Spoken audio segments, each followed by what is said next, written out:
I would like to call the meeting to order and welcome everyone in attendance. The committee has under consideration the estimates of the Ministry of Justice for the fiscal year ending March 31st, 2024. I'd like to ask that we go around the table and have members introduce themselves for the record. Minister, please introduce the officials who are joining you at the table. My name is Jackie Lovely, and I'm the MLA for the Camrose constituency and the chair of the committee. We will start beginning to my right. Good evening, everybody. Mark Smith, Drayton Valley, Devon. Good evening, Richard Gottfried, MLA, Calgary Fish Creek. Good evening, Muhammad Yassin, Calgary North. Good evening, Jackie Armstrong, Humnick, MLA, Fort Saskatchewan, Bakerville. Martin Long, the MLA for West Yellowhead. Tanny Al, Fort McMurray Wood, Buffalo. And Madam Chair, you want me then to introduce at this time? Okay, so first of all, Madam Chair, we have the Acting Deputy Minister and Assistant Deputy Minister for Court and Justice Services directly to my right. That is Tracy Wurstiak. We also have Brad Smith, who's the Assistant Deputy Minister of Financial Services and the Senior Finance Officer. He's directly to my left. Sue Stushnoff is the Assistant Deputy Minister for Legal Services Division. She's in the far left. And Alex Thompson, Acting Assistant Deputy Minister for SSI, Strategy, Support, and Integrated Initiatives. He's to the far right. We also have in the gallery Kim Goddard. Kim is the Assistant Deputy Minister of Alberta Crown Prosecution Service. And we also have the Executive Director of Financial Services, another Brad Wells. Thank you, Madam Chair. Sorry, continue. Irfan Sabir, MLA, Calgary, Buller, McCall. Lauren Dack, MLA for Edmonton McClung. Good evening, Drew Barnes, MLA, Cypress Medicine Hat. All right, and I'd like to note the following substitutions for the record. Member Loyola as Deputy Chair for Honourable Ms. Sigurdsson. A few housekeeping items to address before we turn to business at hand. Please note that the microphones are operated by Hansard staff. Committee proceedings are live streamed on the internet and broadcast on Alberta Assembly TV. The audio and visual stream transcripts of meetings can be accessed via the Alberta Legislative Assembly website. Members participating remotely are encouraged to turn your cameras on while speaking, if there are any, and mute your microphone when not speaking. Remote participants who wish to be placed on a speaker's list are asked to email or message to the committee clerk, and members in the room should signal to the chair. And I see that Tanya Furr has joined us online. Welcome, member. Now let's pause for a moment and have you introduce yourself. MLA for Calgary Pagan. Can you hear me, Chair? Yes, we can. Thank you, member. Please set your cell phones and other devices to silent for the duration of the meeting. So honorable members, the standing orders set out the process for consideration of the main estimates. A total of 3 hours has been scheduled for consideration of estimates for the Ministry of Justice. Standing Order 59016 establishes the speaking rotation and speaking times. In brief, the minister or a member of Executive Council acting on the minister's behalf will have 10 minutes to address the committee. At the conclusion of the minister's comments, a 60-minute speaking block for the official opposition begins, followed by a 20-minute speaking block for independent members, if any, and then a 20-minute speaking block for the government caucus. Individuals may only speak for up to 10 minutes at a time, but speaking times may be combined between the member and the minister. After this, speaking times will follow the same rotation of the official opposition independent members and government caucus. The member and the minister may each speak once for a maximum of 5 minutes, or these times may be combined, making it a 10-minute block. If members have any questions regarding speaking times or rotation, please send an email or message the committee clerk about the process. With the concurrence of the committee, I will call a 5-minute break near the midpoint of the meeting. However, the 3-hour clock will continue to run. Does anyone oppose having a break? Okay, hearing none, we'll proceed with the break. Ministry officials may be present and at the direction of the minister may address the committee. Ministry officials seated in the gallery, if called upon, have access to a microphone in the gallery area and are asked to please introduce themselves for the record prior to commencing. Pages are available to deliver notes or other materials between the gallery and the table.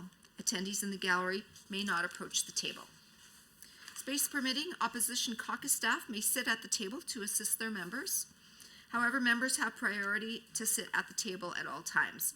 If debate is exhausted prior to 3 hours, the ministry's estimates are deemed to have been considered for the time allotted in the schedule, and the committee will adjourn. Points of order will be dealt with as they arise, and individual speaking times will be paused. However, the speaking block time and overall 3-hour meeting clock will continue to run. Any written material provided in response to questions raised by the main estimates should be tabled by the minister in the assembly for the benefit of all members. The vote on the estimates and any amendments will occur in Committee of the Supply on March 16th, 2023. Amendments must be in writing and approved by Parliamentary Council prior to the meeting at which they are to be moved. The original amendment is to be deposited with the Committee of the Clerk with 20 copies. An electronic version of the signed original should be provided to the committee clerk for distribution to committee members. Finally, the committee should have the opportunity to hear both questions and answers without interruption during estimate debate. Debate flows through the chair at all times, please, including instances when speaking time is shared between a member and the minister. I would now invite the Minister of Justice to begin with your opening remarks. You have 10 minutes, Minister. Thank you, Madam Chair.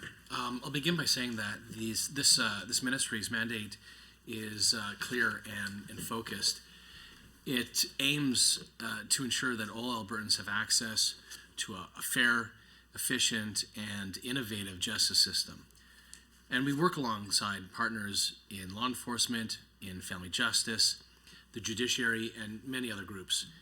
And although the system is multifaceted, it's well supported, and the investments for this year will make a difference in the lives of many Albertans. The consolidated budget for the Ministry of Justice for Budget 23 is $658.5 million. This year we're making significant investments in justice. We're increasing the budget by $152.4 million, or 30%, to strengthen the overall justice system. And we will do so through our continued investment to expand and modernize Alberta's court system, and that includes a new online digital and court technology services, increase access to justice through additional funds for legal aid, improve services and supports to Albertans with legal family members, and add more staff in judiciary. And this means that it'll be easier and faster for Albertans, as well as the legal community, police, and others, to access the justice system anytime, anywhere.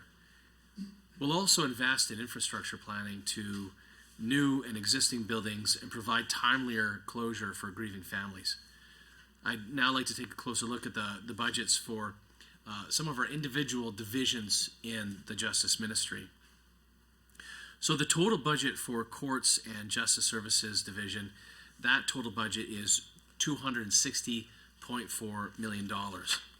And that includes $26.9 million in additional funding to increase staff and judiciary at Alberta's 3 independent courts. The, what we used to call the Provincial Court of Alberta, now the Alberta Court of Justice, the Court of King's Bench, and the Court of Appeal. Over the last several years, a number of factors have contributed to a significant increase in workload and case volumes for those working at the courts. Along with the growing population of the province, we've also seen an increase in law enforcement, prosecutors, and the judiciary.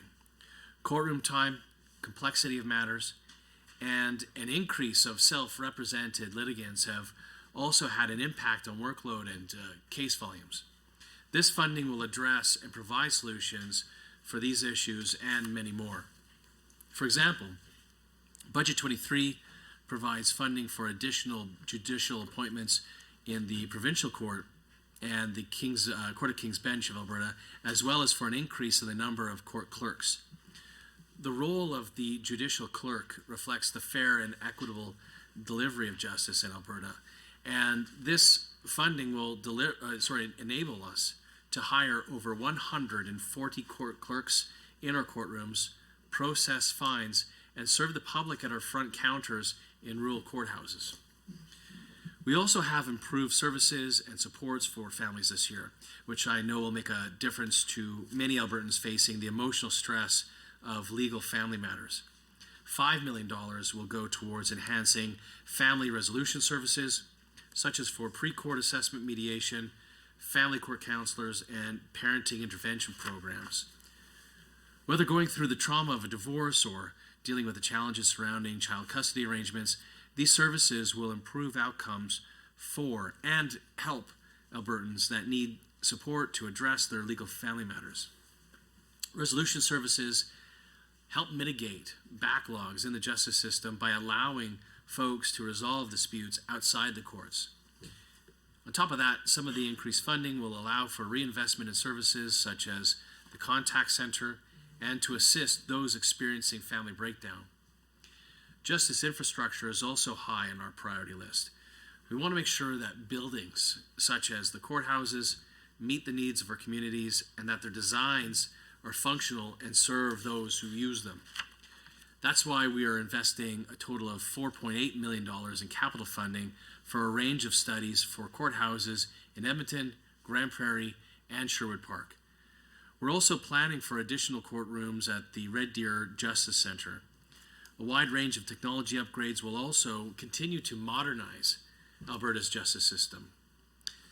This year, our plan is to invest $5.4 million in courtroom technology services for additional funding to upgrade technology in our courts.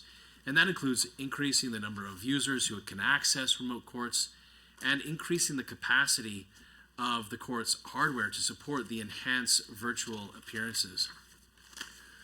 Moving on to the Legal Services Division, this budget is $65.8 million. And from this amount comes $20.2 million for more civil lawyers. These lawyers are integral to the work of government. They draft grants, they create contracts, they draft legislation, and they stand up for government's interests in court, including defending Alberta from federal intrusion on provincial jurisdiction. Staying with the lawyer theme, this year's budget for the ACPS, the Alberta Crown Prosecution Service Division, is $129.1 million. Now, when it comes to charging someone with an offense, pre-charge assessment prosecutors are working with law enforcement to make sure the charges are reviewed before they're laid. Budget 23 provides $4.6 million to fund 16 more of these Crown, whose work helps to promote better access to justice for Albertans. This province-wide implementation of the pre-charge assessment system, along with hiring more prosecutors, creates efficiencies that reduce the burden on courts and all Albertans. These prosecutors help to ensure charges entering the criminal justice system meet the standard for prosecution. It also saves time and money for Albertans who would otherwise have to pay for counsel or use legal aid for court appearances, until the file can be assessed fully by a Crown prosecutor. The next division I'll highlight is SSI. As I said, that stands for Strategy, Support, and Integrated Initiatives. And they have a proposed budget of $187.5 million this year.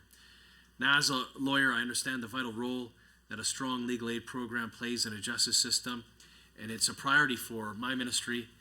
We want to make sure that vulnerable Albertans can have access to the legal support and help that they need. And to that end, a funding increase of $40.3 million would make sure that Albertans accessing Legal Aid Alberta services would have access to a strong roster of lawyers. It would do this by ensuring that the tariff, or that is the rate that roster lawyers are paid to provide legal aid services, reflects current court processes and legal practices, and that remuneration and lawyer efforts are properly matched. Supporting grieving families is also of utmost importance to our work in the Justice Department. When someone loses a beloved family member or friend, they need to focus on supporting and caring for each other. And we know that continued investments are crucial to help hurting families find closure during this traumatic time in their lives. And that's why we're investing $3.9 million in Alberta's Medical Examiner's Office. We will bring in more medical examiners. We will bring in more state-of-the-art equipment for these pathologists and their staff. We will continue to provide high-quality services and help bring timelier closure for grieving families. On top of that, we're investing $500,000 on a planning study for a new, modern Edmonton Medical Examiner's Office. At the same time, we're bringing in new court and digital services. That's going to make it easier and faster for Albertans to access the justice system anytime, anywhere.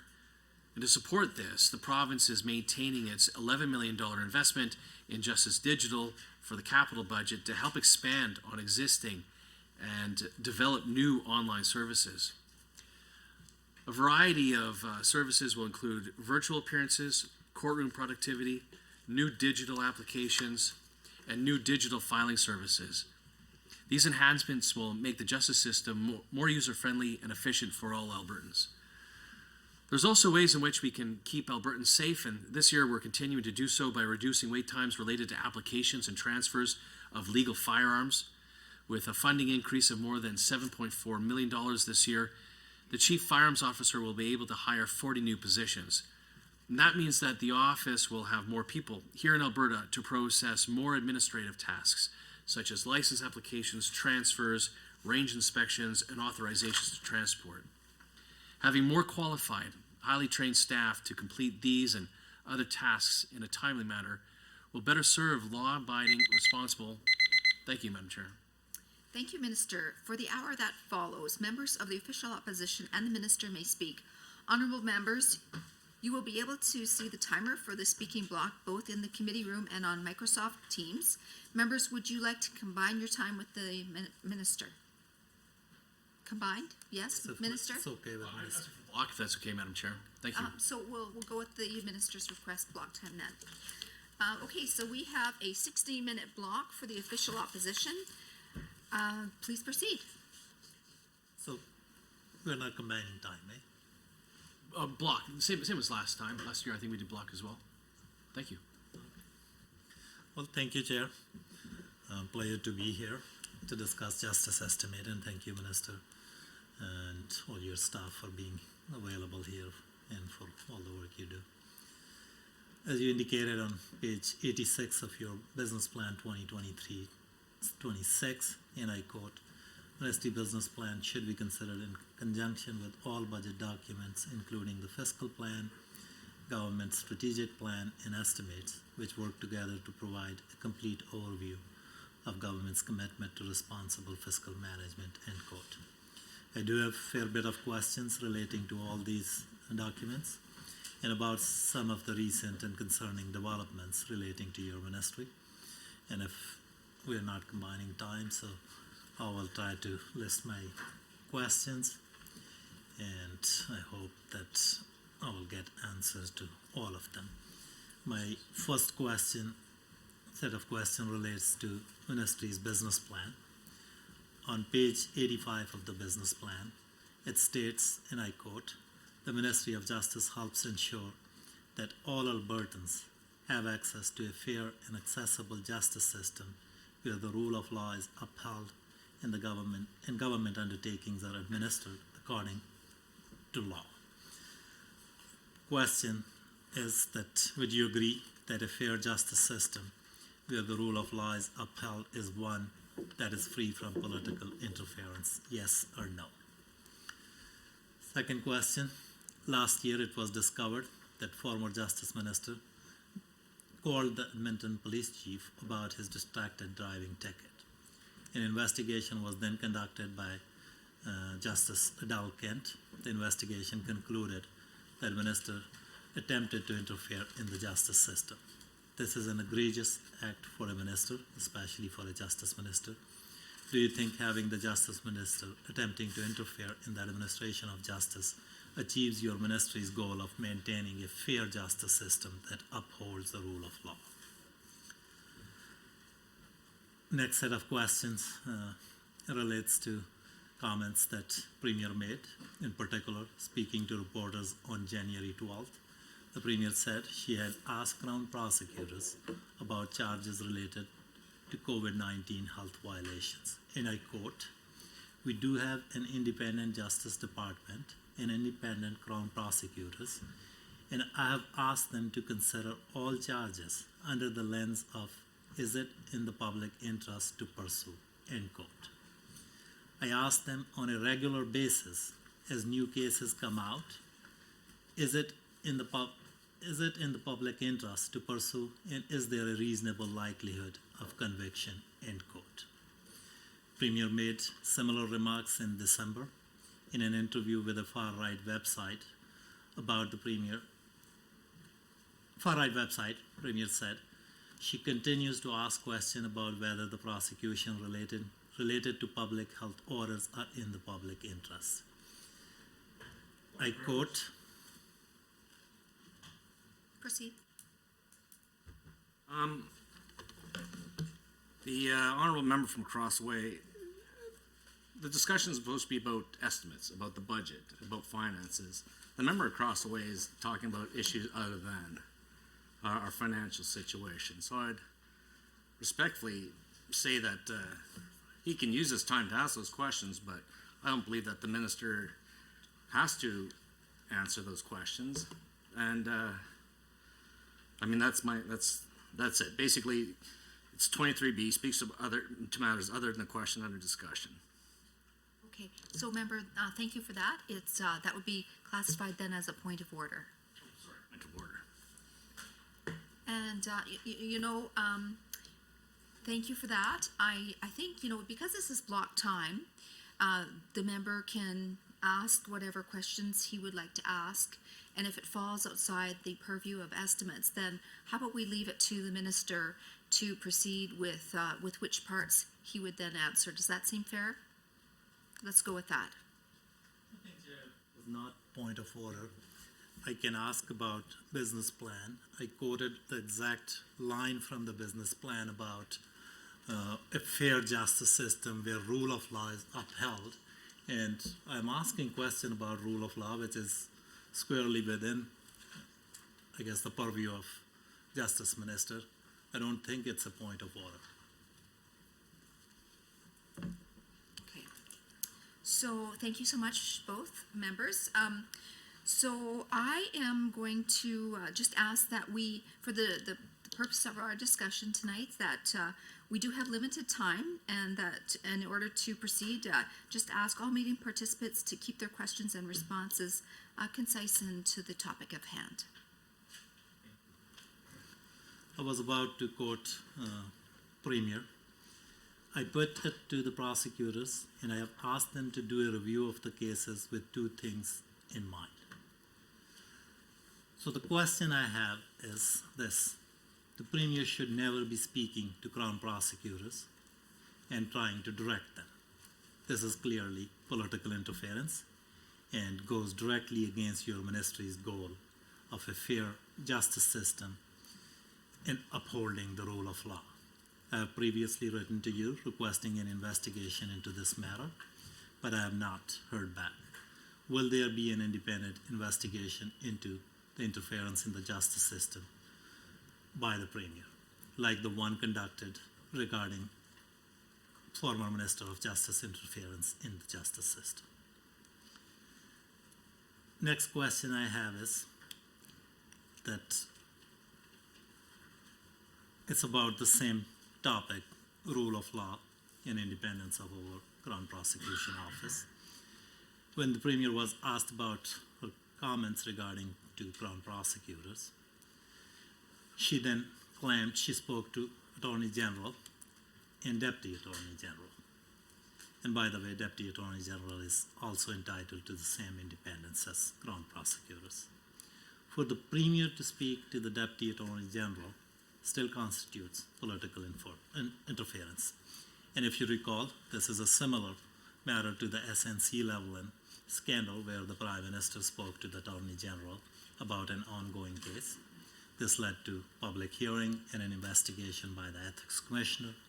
So question I have is, can you explain how this interference in the justice system is any different than the Prime Minister's, and why an independent investigation is not warranted in this case?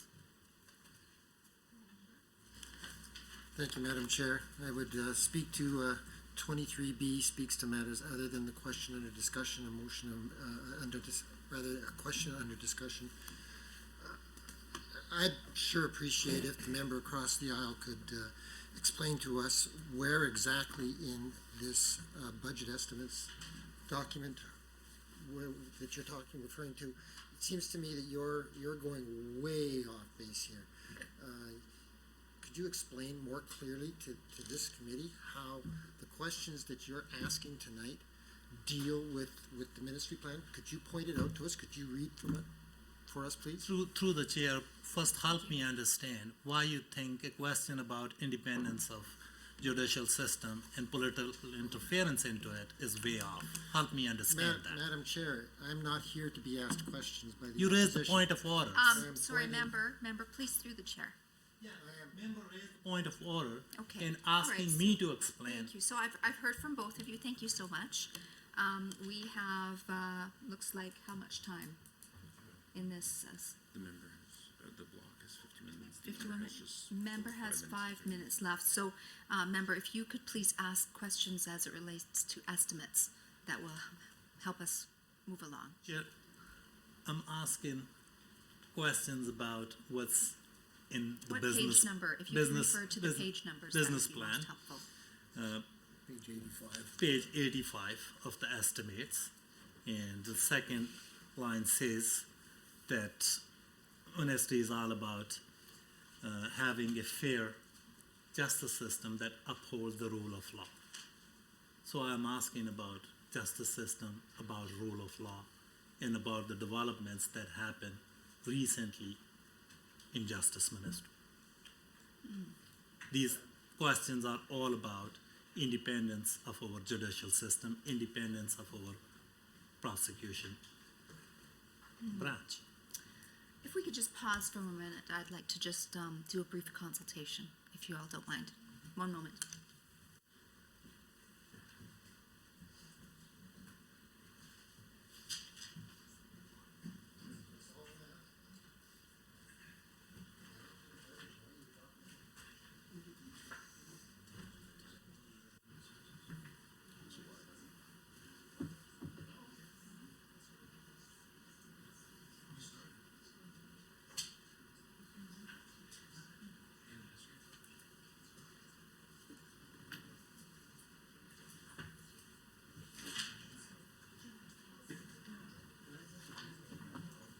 Thank you so much. Appreciate the console here. So member, I do find that you are straying a bit, and would, for the purpose of this meeting, would prefer that you do really focus on the estimates and the reason that we're all here for this evening. Please proceed. You have 5 minutes, 4 minutes now left, just over 4 minutes. Thank you. Again, my question directly relates to, and I quote page 85 of the business plan. The Ministry of Justice helps ensure that all Albertans have access to a fair and accessible justice system where the rule of law is upheld and government undertakings are administered according to the law. That's what is stated in the business plan, and I will make sure that my question is about how government is ensuring that rule of law is upheld, and it's about government undertaking. Government did undertake a search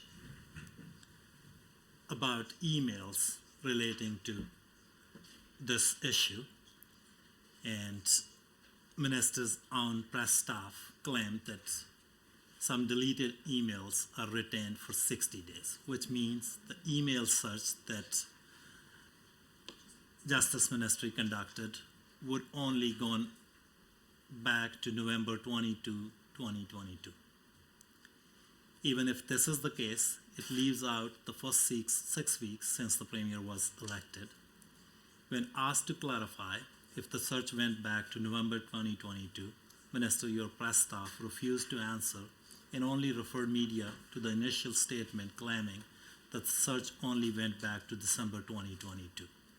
Given the search did not cover the Premier's entire time in office and the importance of maintaining a fair justice system which upholds the rule of law, will you conduct an investigation, independent investigation into this issue? Next question I have.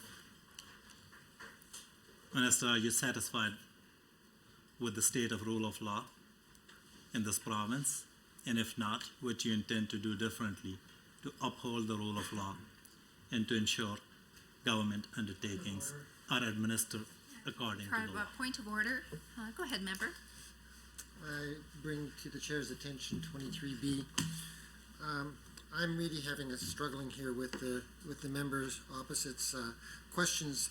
He's using one sentence out of an entire business plan, and the sentence reads, "The Ministry of Justice helps to ensure that all Albertans have access to a fair and accessible justice system where the rule of law is upheld and government undertakings are administered according to the law."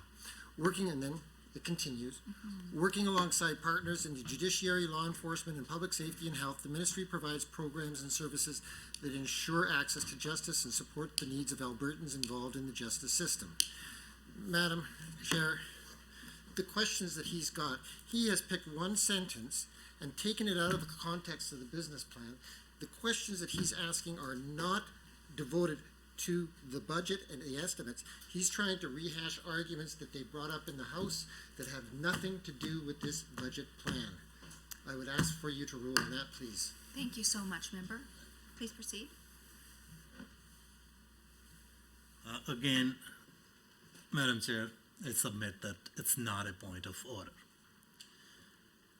Member read from the business plan the line that I am referring to in that ministry's job, fundamental job, to ensure that rule of law is upheld, that there is a fair and accessible justice system for Albertans, and government undertakings are administered according to the law.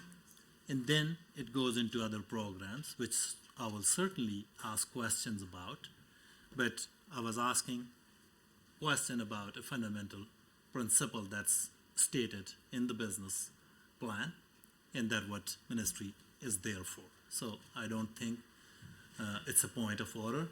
Members may not want to hear about it, that's a different thing, but that's squarely within the purview of these estimates and this business plan. All right, we're just gonna pause again for a brief consultation.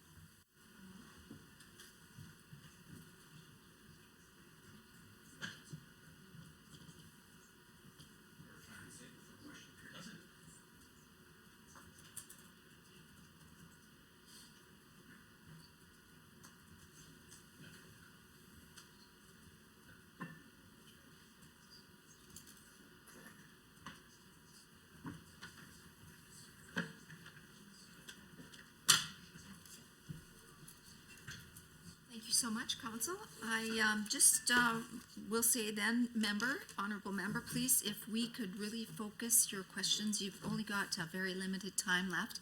if we could really focus that on the estimates and really bring your questions to have more relevancy to the budget, that would be much appreciated. And thank you, Madam Chair, and I think any question about fiscal plan, government strategic plan, and business plans are part of these estimate debate, and that what clearly says on page 86 of Minister's business plan as well. So I think I'm trying, and I will take your advice and do my best to make them more relevant to the estimates. Page 85, it says the ministry is striving to provide Albertans with more timely and accessible services. And page 87, key objective 2.1 states, improve Albertan access to justice and ensure a sustainable justice system that utilizes court and prosecution resources efficiently and effectively. So the question I have is that there are thousands of court cases involving serious crime that are at risk of falling through the cracks. That was the case last year because there were simply not enough resources. The government's vague plan does not accommodate for the shortages in the department, but currently it is unknown for it is not uncommon for the Crown prosecutors to handle 30, 40 trials a week and be working 70, 80 hours a week.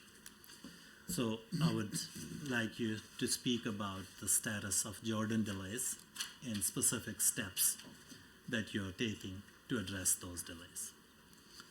Also, it's a serious situation which needs a real plan from this government. Those who were wronged by criminal acts are watching their perpetrators walk scot-free without any punishment because of these delays. So question I have is that why is that they didn't get access to justice?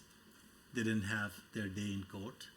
And what message you have for those victims of crimes? Next question I have is that I didn't see Crown prosecutors mentioned in the business plan at all, even though they are so foundational to the justice system. Okay, thank you so much, member. That's your time. We are going to reset the clock, and the next 10 minutes will be turned over to the minister for his response. Thank you, Minister. Thank you, Madam Chair. Maybe I'll begin by speaking generally on the fact that government is not seeking to grant amnesty or pardons for COVID-related charges.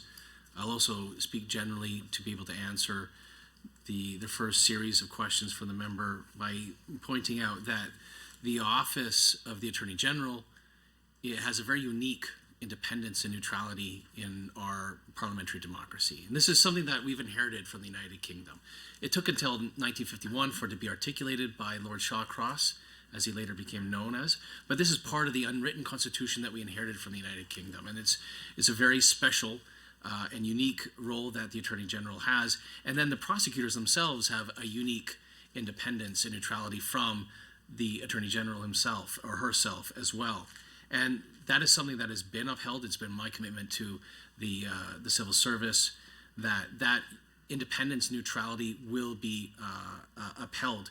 And it has been. And we see from the answer that the Premier herself gave to the member in question period that when she came into the role of Premier, she sought the advice of her Attorney General, me, and she accepted that advice. And that's really the end of the answer to the series of questions that we had from the member, Madam Chair. I think it's also important because there was allegations raised by the member that I think would be addressed by quoting the statement from the ADM of the Alberta Crown Prosecution Service, which said at that time, the ACPS has fully cooperated with the independent and comprehensive review of ACPS emails conducted by the nonpartisan Alberta Public Service. This review found no evidence of contact between the Alberta Crown Prosecution Service and the Premier's office regarding prosecutions. Continued suggestions of impropriety without evidence are not warranted. And I'm going to pause there. then continues, this unsubstantiated speculation harms the reputation of the ACPS and does a disservice to the dedicated professionals in the ACPS who carry out their work with unwavering integrity. It is wrong to suggest that the ACPS has been anything but ethical and appropriate in carrying out its duties. The ACPS continues to act independently while maintaining the highest ethical standards in its service to Albertans. End quote. And I think, Madam Chair, that is a quote that really needs to be remembered by all members of the committee, in particular those of the opposition. Now, before I leave that topic and that series of questions, I think it's also important perhaps to address question 3, which was, how is this different than the SNC-Lavalin situation that Prime Minister Justin Trudeau found himself in, where he did attempt to politically intervene? And the answer is the answer that the Premier provided the member during question period, where she said she accepted the advice of her Attorney General, which is not the situation that we saw in the Rivard affair in 1964, or whenever it was in the 60s, was not the situation in 1988 under Van der Zalm in BC with Brian Smith as the Attorney General, and not the situation with SNC-Lavalin with Prime Minister Trudeau. This situation is different because the First Minister here in Alberta accepted the advice of her Attorney General. Next, Madam Chair, I will move on to the questions related to our plan to deal with the case volume in the court system and the work that we're doing in working with the Crown Prosecution Service and court services to be able to make sure there are the resources there to make sure that everything is proceeding in a timely way for Albertans. I'd first talk about, Madam Chair, that we have increased funding that will be used to address increased demand for operational resources due to backlogs in court services, continued growth in volume of incoming cases, and judiciary compensation as well. We're modernizing technology that are used by the courts, as I mentioned in my opening statement, and capital funding that will be helping those efforts by expanding video conferencing capacity in our courtroom. So the member is quite wrong when he says it's a vague plan. It's a very very specific plan on how to be able to do this.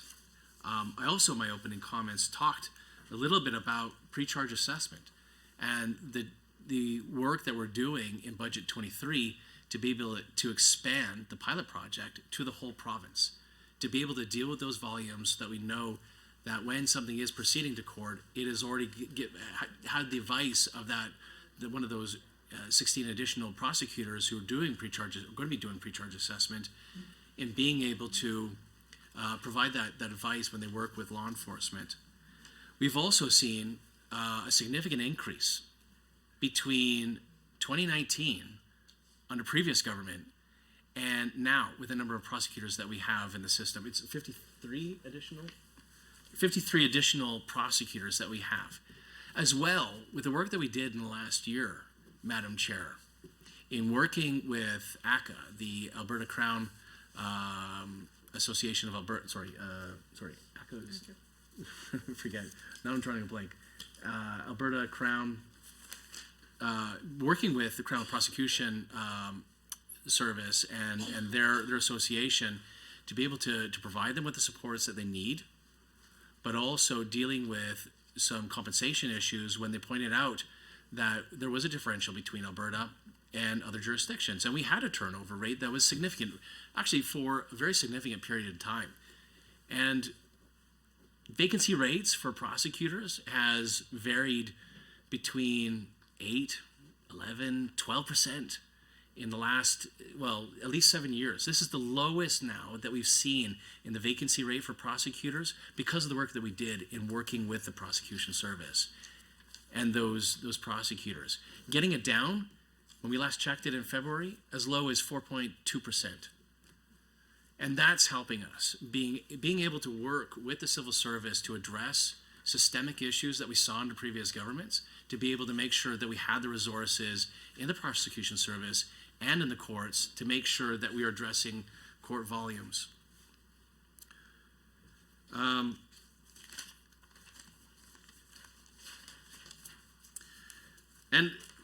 it wasn't just issues of volume and increases in volumes over the last couple of years. It's also the issues that every province has seen as a result of COVID and trying to deal with volumes that did add up during COVID. As I said, there's the investments in technology, there's the investment in more staff in the courts, and the more prosecutors to be able to address this volume, to make sure that we have all of our cases proceeding in the courts in a timely way. And I said in my opening comments that Budget 23 provides funding to enable us to hire over 140 court clerks to clerk in our courtrooms, as well as to process fines, to serve the public at our front counters in rural courthouses. And that's going to meaningfully increase access to justice for Albertans through quicker service and expanding capacity of the courts in Alberta. We also see as well, Madam Chair, we are investing $38 million over 5 years in court and justice service modernization. For each of the budget years of 22-23 and 23-24, that includes $11 million in funding. And we remain committed to Justice Digital, particularly given the importance of court and justice services in providing access to justice for Albertans. And Justice Digital has been delivering tangible benefits so far in areas such as adjournments, traffic, filing, courtroom productivity, virtual courts, transcripts and case management.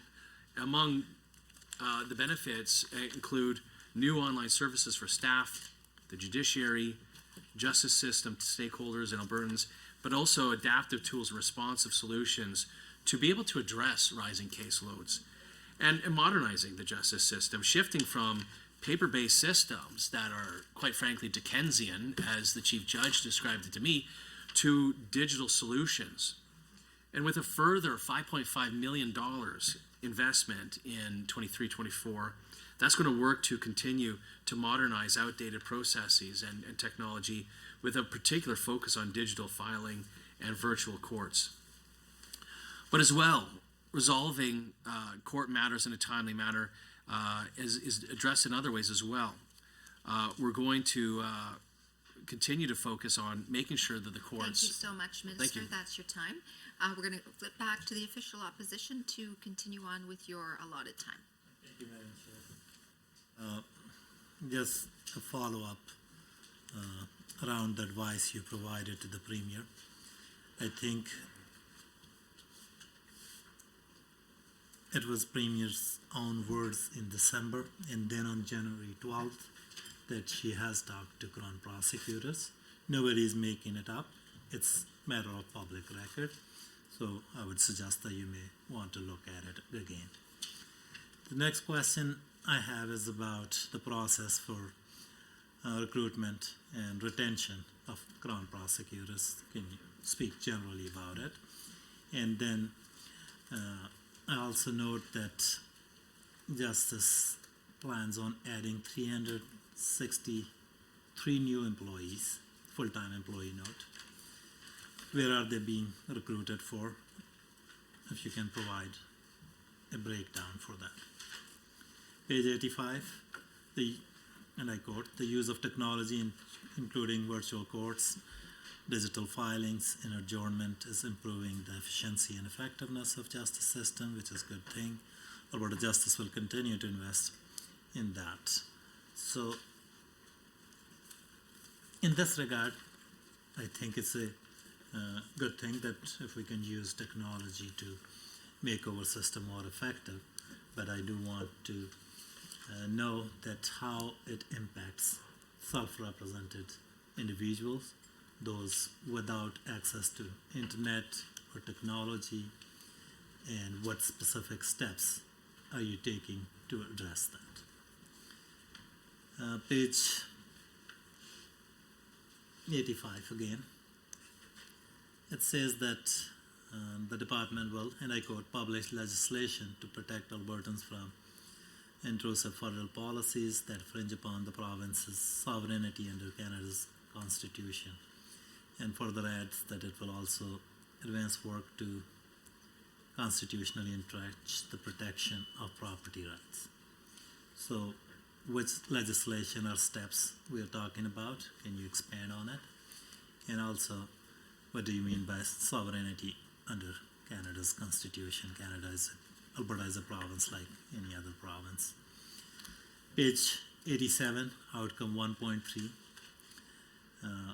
I quote, work with Minister of Public Safety and Emergency Services to review the delivery of policing services in the province, including further examination of a provincial police force.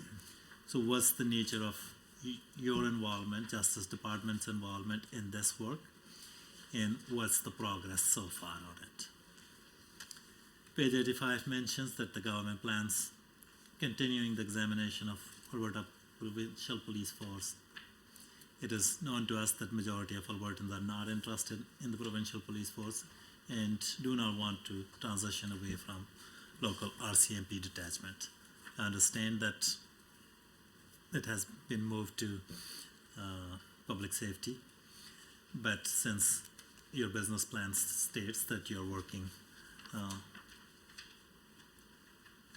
with the Minister of Public Safety and Emergency Services to review it. So that's why I'm asking these questions. So the question I have is, why is this government still insisting on moving ahead with the idea of a provincial police force? And what will it take for the government to listen to Albertans, municipalities, and abandon this idea? Also, how does the government plan on funding for this further examination, since the budget or business documents do not mention that? And on page 85 again, same quote that Alberta Justice is working with the Ministry of Public Emergency to review the delivery of the policing in the province. The question I have is this: what program specifically are under review at this point, and will public have any opportunity for input, and will that information be made public after those reviews?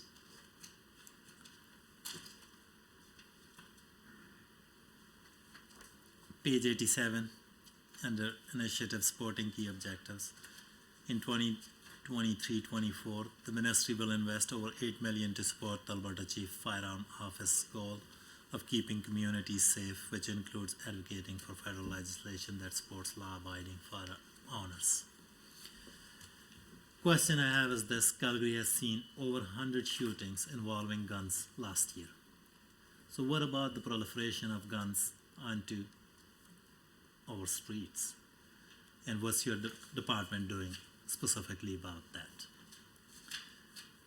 Next question is about performance matrix 1A, which sets out targets for firearm office.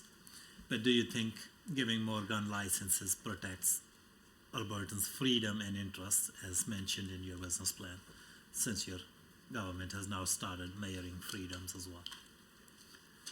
Statement of operation, page 90. Transfer from the Government of Canada are estimated to decrease this year from 30.8 million to 27.1 million.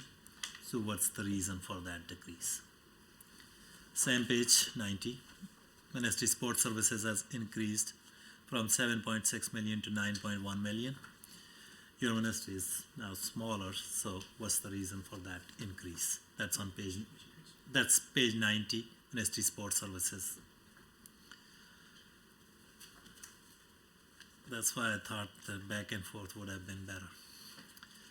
Next question I have is, as mentioned on page 90 of the business plan, the current third quarter fiscal spending for Alberta Crown Prosecution Services is 128 million, and the government has committed to recruiting 16 more prosecutors in the coming year. How does the government intend on recruiting more prosecutors with an increase of 1 million over 1 million increase? And also related question, there were concerns raised by Crown prosecutors about their working conditions, so what steps you are taking to improve their working condition. On page 89 of the business plan, it mentions that 1 million will be used annually to fund the direct delivery of restorative justice program. Can you share more about the training, who developed it, how it was developed, and what percentage of justice staff have been consulted on this, what stakeholder consultation were there, and when will you be implementing these programs? On page 137, it's mentioned that 75% change in the number of complaints of discrimination received by the Alberta Human Rights Commission. And on page 90 again, there is an increase of $119,000 in Alberta Human Rights budget. How will this increase in human rights budget be used to increase inclusivity and acceptance of the diverse ethnocultural communities across the province? On page 88 of the business plan, under outcome 3, it states, and I quote, the ministry will employ strategies to improve services and support to individual families and victims to ensure they are supported through their interactions with the justice system. In the past, Albertans have been unable to actually use the services in place to support them. For instance, in 2020, when the Victim Financial Benefit Program was replaced with an interim program, the Victim Assistance Program, the government services available to victims were reduced. So, question I have, that did government track the number of people who reached out for services and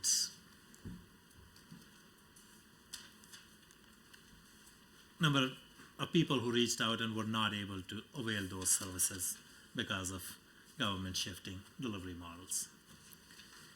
And next question I have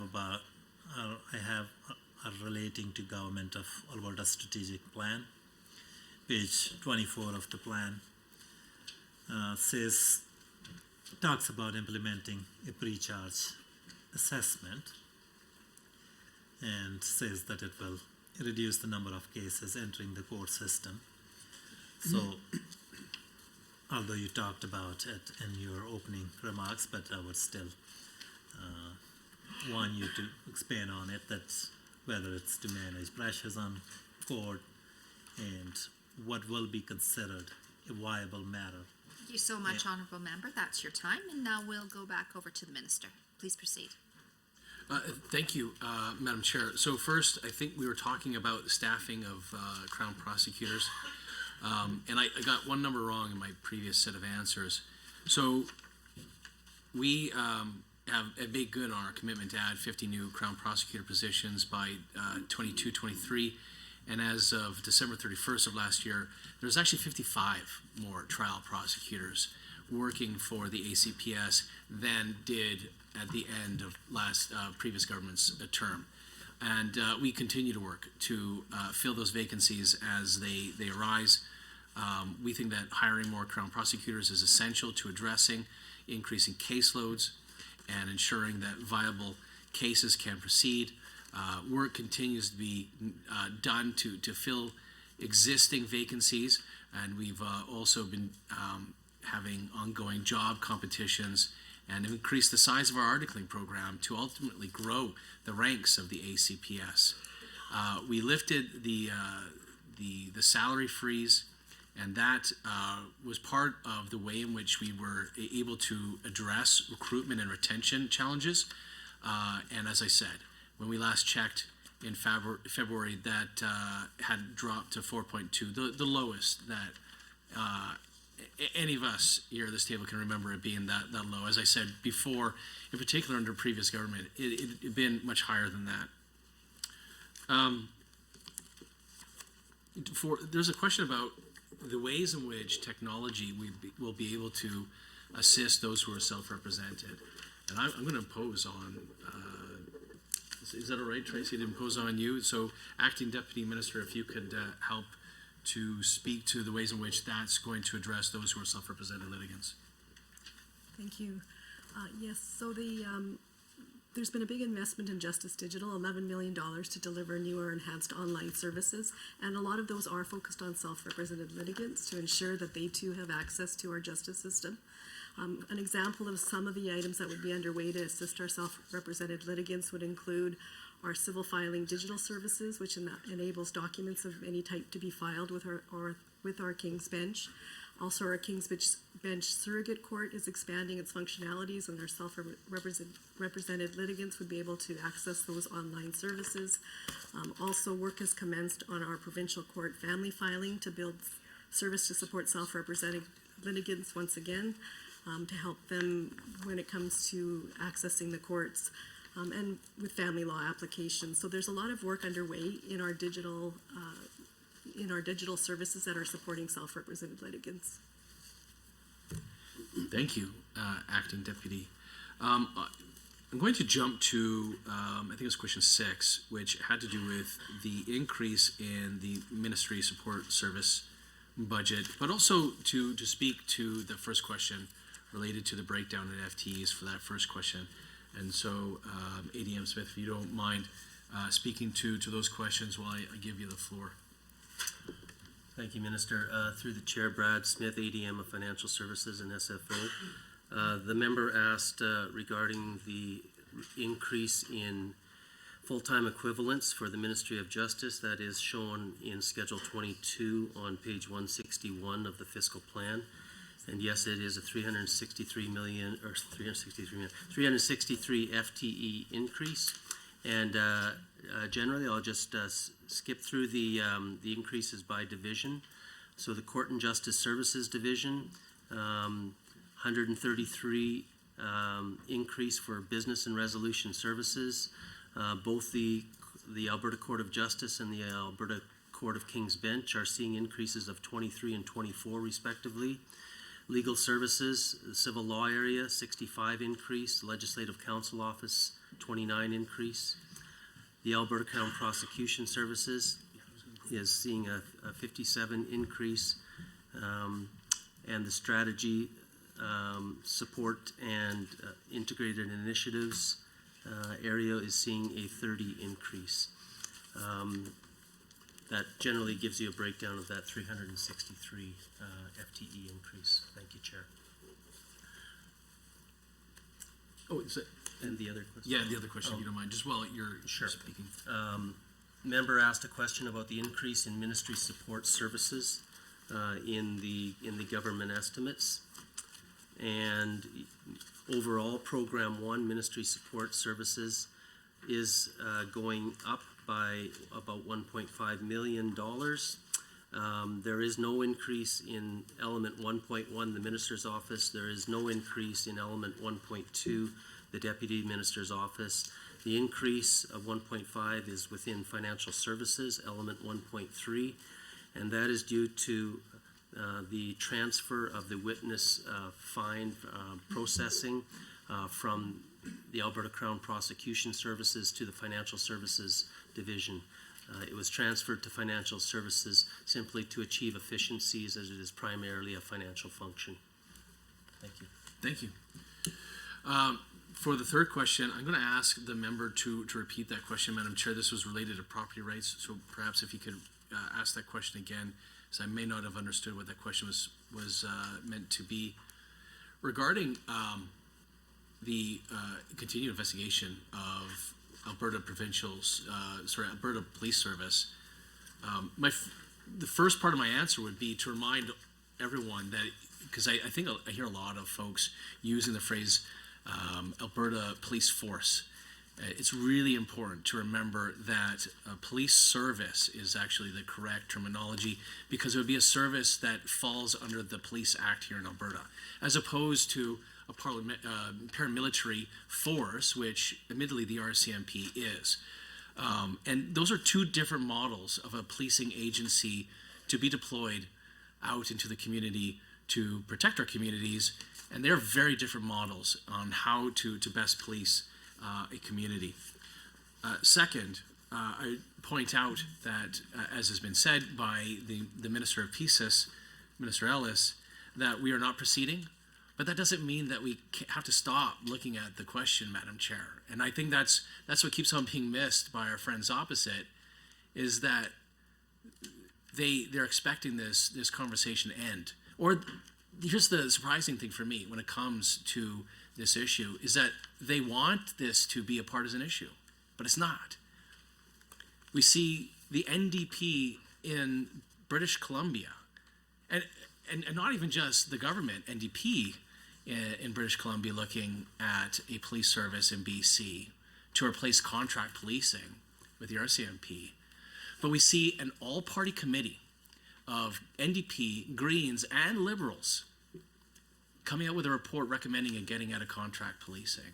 So this isn't a partisan issue, as hard as our friends here in the Alberta NDP would like us to believe. It's not.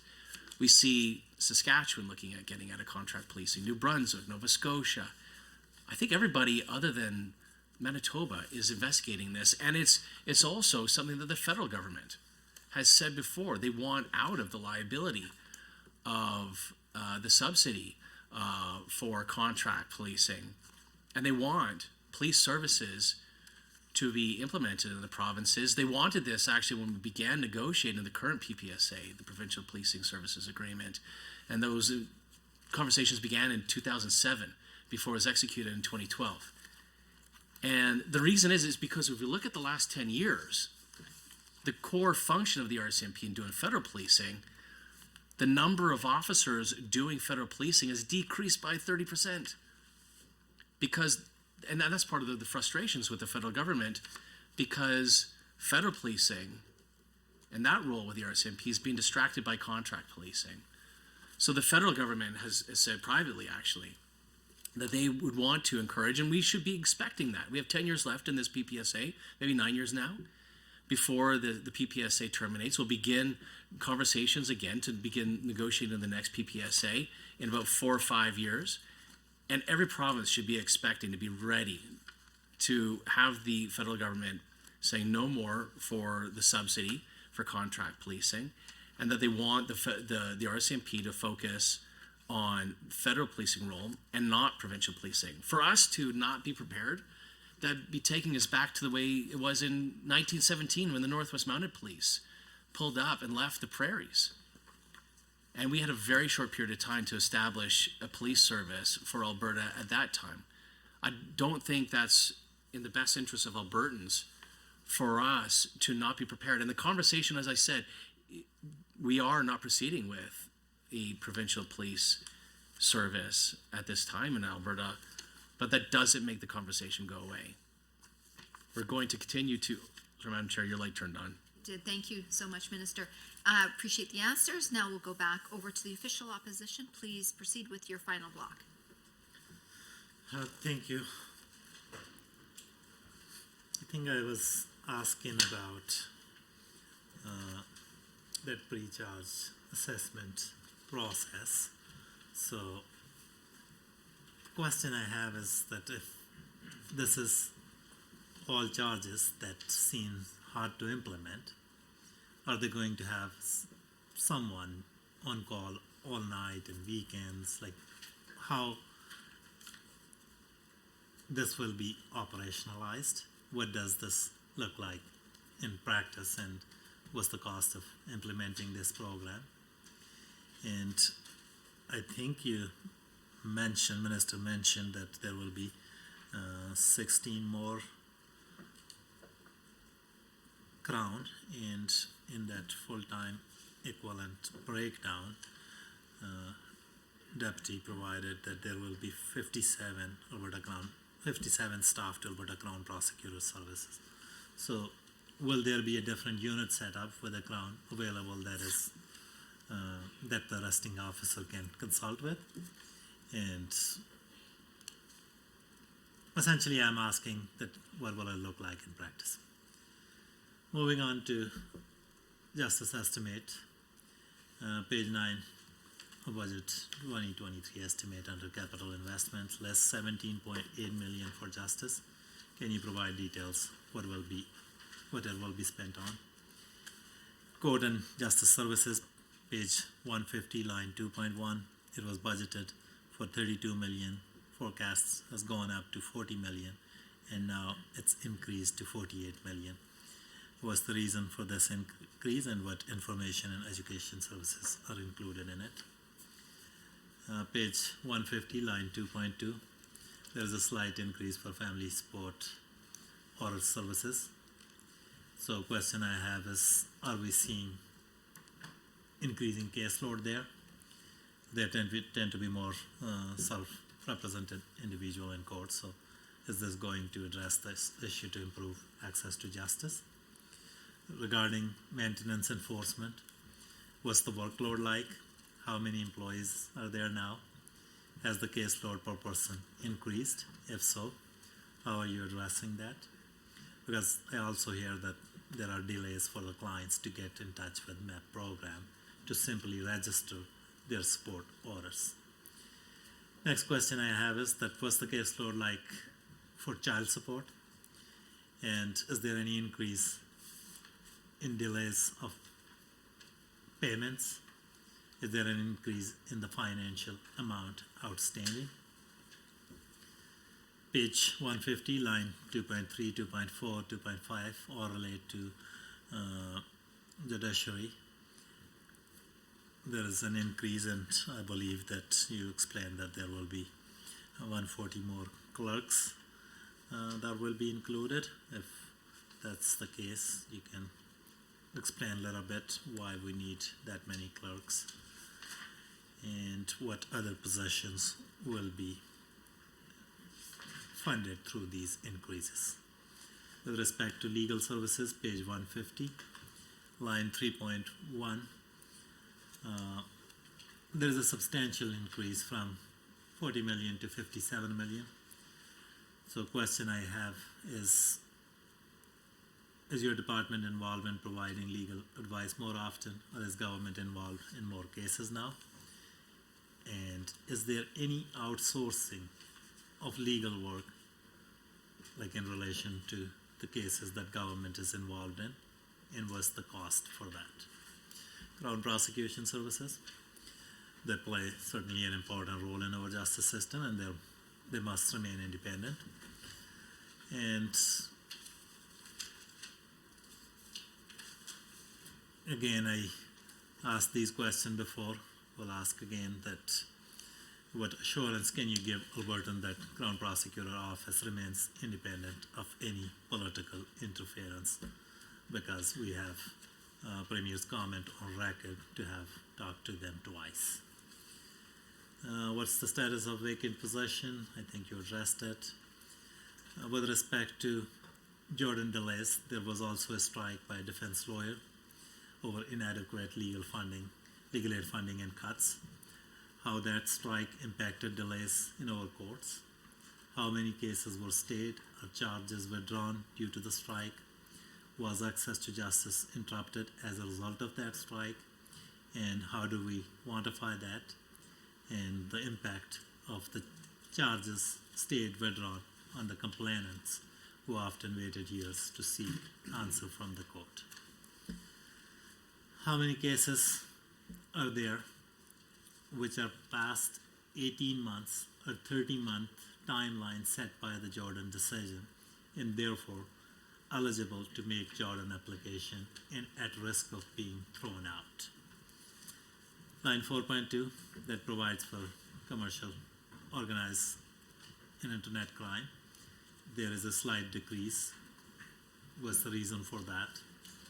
Line 4.3, criminal and youth prosecutions, the forecast expense is 85.1 million, but budget is reducing its estimate to 78.3 million. What's being cut there, how it will impact prosecutions. Line 4.4, advanced projects and traffic office. It's a new line item and has 7.7 million. Question I have is, what will it be spent on?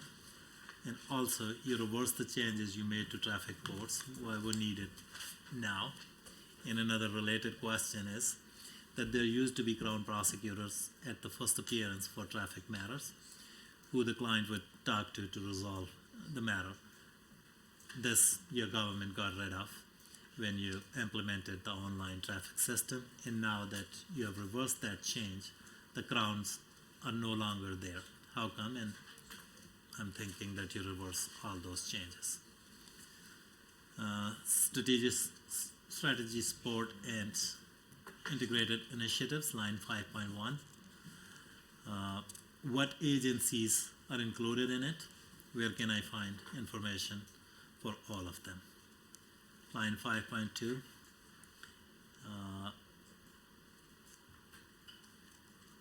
Tell us how many employees are there and how many more will be added through this budget.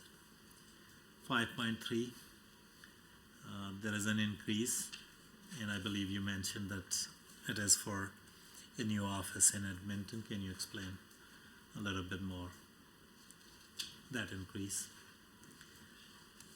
Chief of Firearm Office budget is going up substantially. How many employees are currently there and how many more you're planning at adding? 5.5, we're seeing an increase for legal aid, but it still may not be in line with 2018 governance agreement. Do you have any intention of honoring that agreement and paying the amount in areas pursuant to 2018 governance agreement?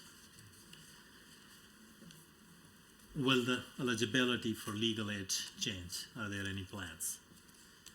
There was a strike over inadequate legal funding. How many legal aid certificates were rejected during that, and for what offenses? Defense lawyers stopped taking serious files in September, including homicide, sexual assault, and gun-related charges. Is there any investigation into the delays that were caused by this? What was and is the impact of these delays on access to justice for the complainant, timely justice? As per the charter, an accused has right not to be denied bail without just cause, section 11E. Due to the strike, there were accused who were not able to exercise their right, and bail was delayed as they could not hire defense lawyer by legal aid. Do you know how many bail hearings were delayed? Are there any subsequent charter challenges? Were the remand center capacity impacted since there were more accused in custody? Was there overcrowding? Was anything done to address this concern? Also, is your office in ongoing discussion with CDLA and other organizations over the remaining concerns they raised with respect to legal aid? Also, the government projected surplus. They had the resources. Why did they cut legal aid? And what was the reason for the delayed response and relief for that in response to that strike? How much time do I have? 13 seconds. Thank you. That's it? You're wrapping up? No, I mean 13 seconds I won't be able to ask further question. That's so okay. I will wait for the answers. Thank you, member. That concludes your time with the minister. We will flip back over to the minister now to hear from him for his final 10 block with the opposition. Sure. Thank you, Madam Chair. Maybe I'll pick up at the next question that I had from the previous block, which was questions related to the increase of $8 million for the Chief Firearms Officer. I will tell you only have 36 seconds left to wrap up the 60-minute block. Thank you, Madam Chair. I was looking forward to answering all these great questions. I thank you, the member, for asking so many questions, and look forward to answering as much as I can at my next opportunity, Madam Chair. Thank you so much, Minister. And with that, we will move over to the independent members, and it's a 20-minute exchange, so please proceed, member. Okay, thank you, Madam Chair. Minister, is it okay to go back and forth, or would you prefer block? Well, I was doing block for our friends in the NDP, if you don't mind. Okay, thank you. Okay, well, first of all, thanks to you for your work for Albertans, and thanks to your team at the table and your team in the room. Thanks to all of you for the work you do for Alberta. It's appreciated. I want to start on the business plan on page 85. The ministry's mandate and structure. It will also advance work to constitutionally entrench the protection of property rights. Very, very good to see. I'm just wondering, in the millions of dollars that you're spending, how much will be dedicated to this, and what kind of matrices you're modeling for what's success or what's failure. So I'd appreciate your thoughts on that. It also says your ministry will take active steps to protect the freedoms and interests of Albertans, including the federal government's use of the Emergencies Act to protect Albertans' rights under the Canadian Constitution. Of course, the justice said something like a reasonable person could have come to a different conclusion in the Emergencies Act. I'm wondering again what resources the people of Alberta are putting through your ministry to ensure that our freedoms are protected in Canada. Next, I want to move on to rural crime and effectiveness of the money you're spending. I believe a 30% increase you indicated, $152 million more over last year's budget that you're spending. 30%, of course, is far, far in excess of population increase in Alberta, and a huge increase. I know that your government this year is spending $68 billion. My goodness, when I was elected 11 years ago, I think the government spent $42 billion, and I think our NDP government's high water mark was $55 billion. So $152 million increase. I appreciated your remarks throughout the first hour and the questions from the NDP, and it sounded like to me a lot of it was going to timely updating the IT system and possibly some deferred or antiquated money on courts and infrastructure. But I get a little concerned, Minister, when I wonder, we're spending an additional $152 million. Are we sure we're getting value for this? And what matrices are we using? And what I'm looking at is in your last year's business plan, your performance metrics 1A, and of course I don't expect you to have this, but your first performance indicator was Alberta violent crime rate and Alberta property crime rate in both urban and rural Alberta. And my goodness, the crime rate in rural Alberta was considerably higher than in urban Alberta per 100,000 of population. Minister, I'm a bit surprised to see that that matrix isn't in this year's business plan. Have we abandoned that as a way to check the effectiveness of our legal system and protecting Albertans? Or were the numbers not available? I'd appreciate your thoughts on how our fight against crime and helping those get back on their feet and helping those involved find a way back into society. I'd like to hear some numbers, especially with a 30% increase. Rural crime, I want to talk there for a sec.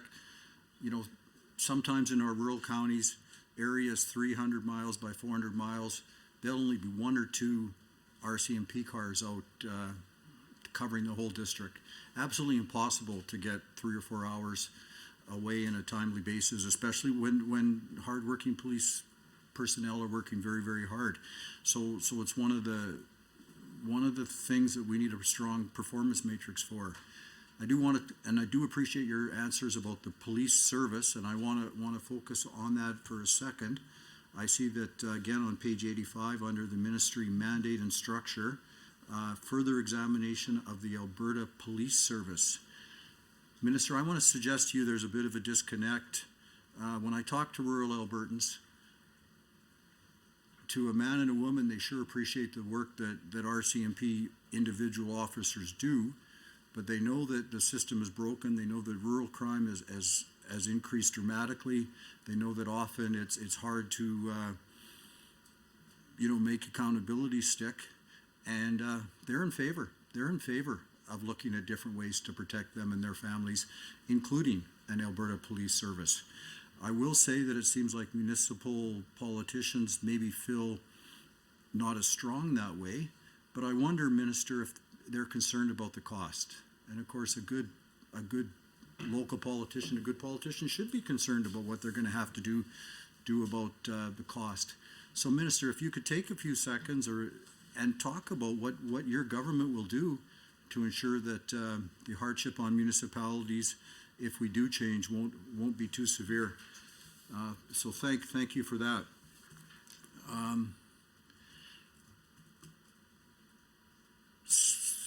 The government of Alberta in court itself has been in the news a bit in the last little while.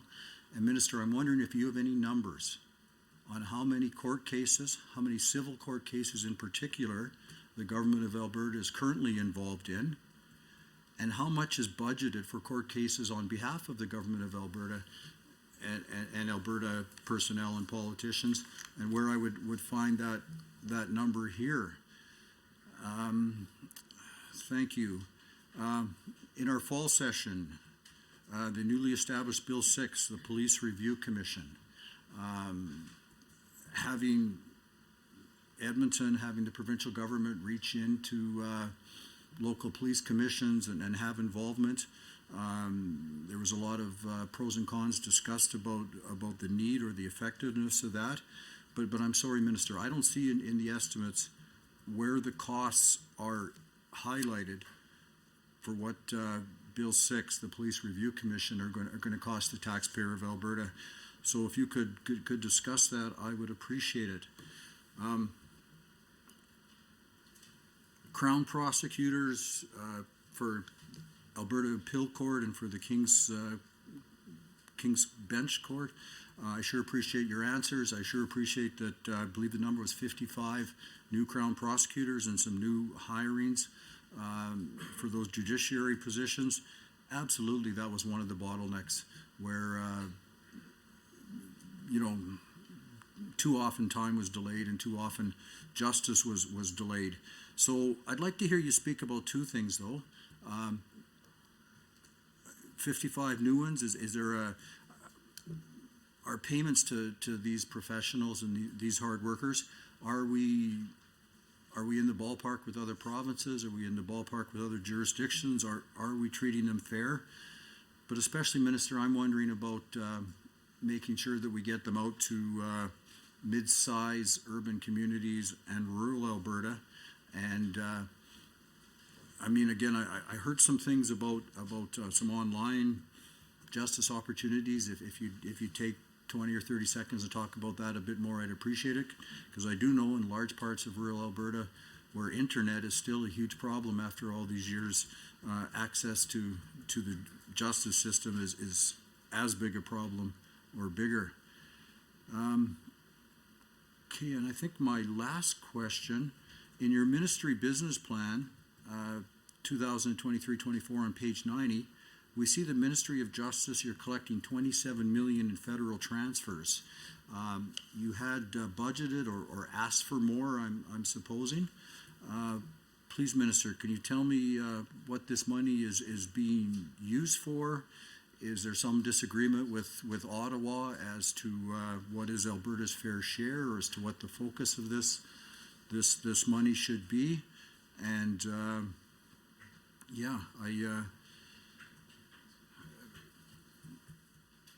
if it's okay, I will leave it at that and ask the rest of my time for some answers, please. Okay, so we have 10 minutes blocked now for the minister to respond, and after we're done with your response, Minister, we're going to pause for a coffee break, and please proceed. Thank you, Madam Chair, and through you to the member for the questions. I'll begin with the concerns that he had about the ways in which government can step up to support the freedoms of Albertans and the PEOC, the resources that were spent there. That work was done. We did, as a province, we were party to the commission and did make submissions and participated in the commission's work. That was done by a group of our hardworking LSD lawyers, and my thanks go out to them. I thought they did a fantastic job in participating in the commission's work, asking questions and making submissions on behalf of all Albertans. I should also say, and maybe I should have said this off the top, I think perhaps accidentally, a lot of the questions that were asked by the member are perhaps best addressed by the Minister for PCIS, by Minister Ellis. Because the ministry was split, the policing and corrections side, the SolGen side of the ministry has gone to the Public Safety Ministry, the new ministry that Minister Ellis is now the minister of. I think an example would be for the Police Review Commission. the cost for Bill 6. The reason that they're not in this budget is because that would then go to the PCIS ministry and be included in their budget. Maybe I'll say this, even though rural crime and some of the questions related to that perhaps fall to be answered by Minister Ellis, I think it's really important for us to also highlight that a big part of why we've seen significant increases in crime in rural Alberta, or Alberta in general, since 2019, can be attributed to some of the changes that the federal government made in 2019 through a bill called Bill C-75. So as we know, the federal government, they have the sole jurisdiction of the criminal code. And it's through the criminal code that the rules of whether you broke a crime, how long you're sentenced for, whether you get bail or not, all those rules are going to be found in the criminal code. Now, Bill C-75 rewrote the bail regime. And the point that the federal government was trying to make at that time was trying to reduce the number of BIPOC offenders that we saw being incarcerated. A noble cause to try and be able to develop that legislation. But what we've seen for all provinces is unsafe communities.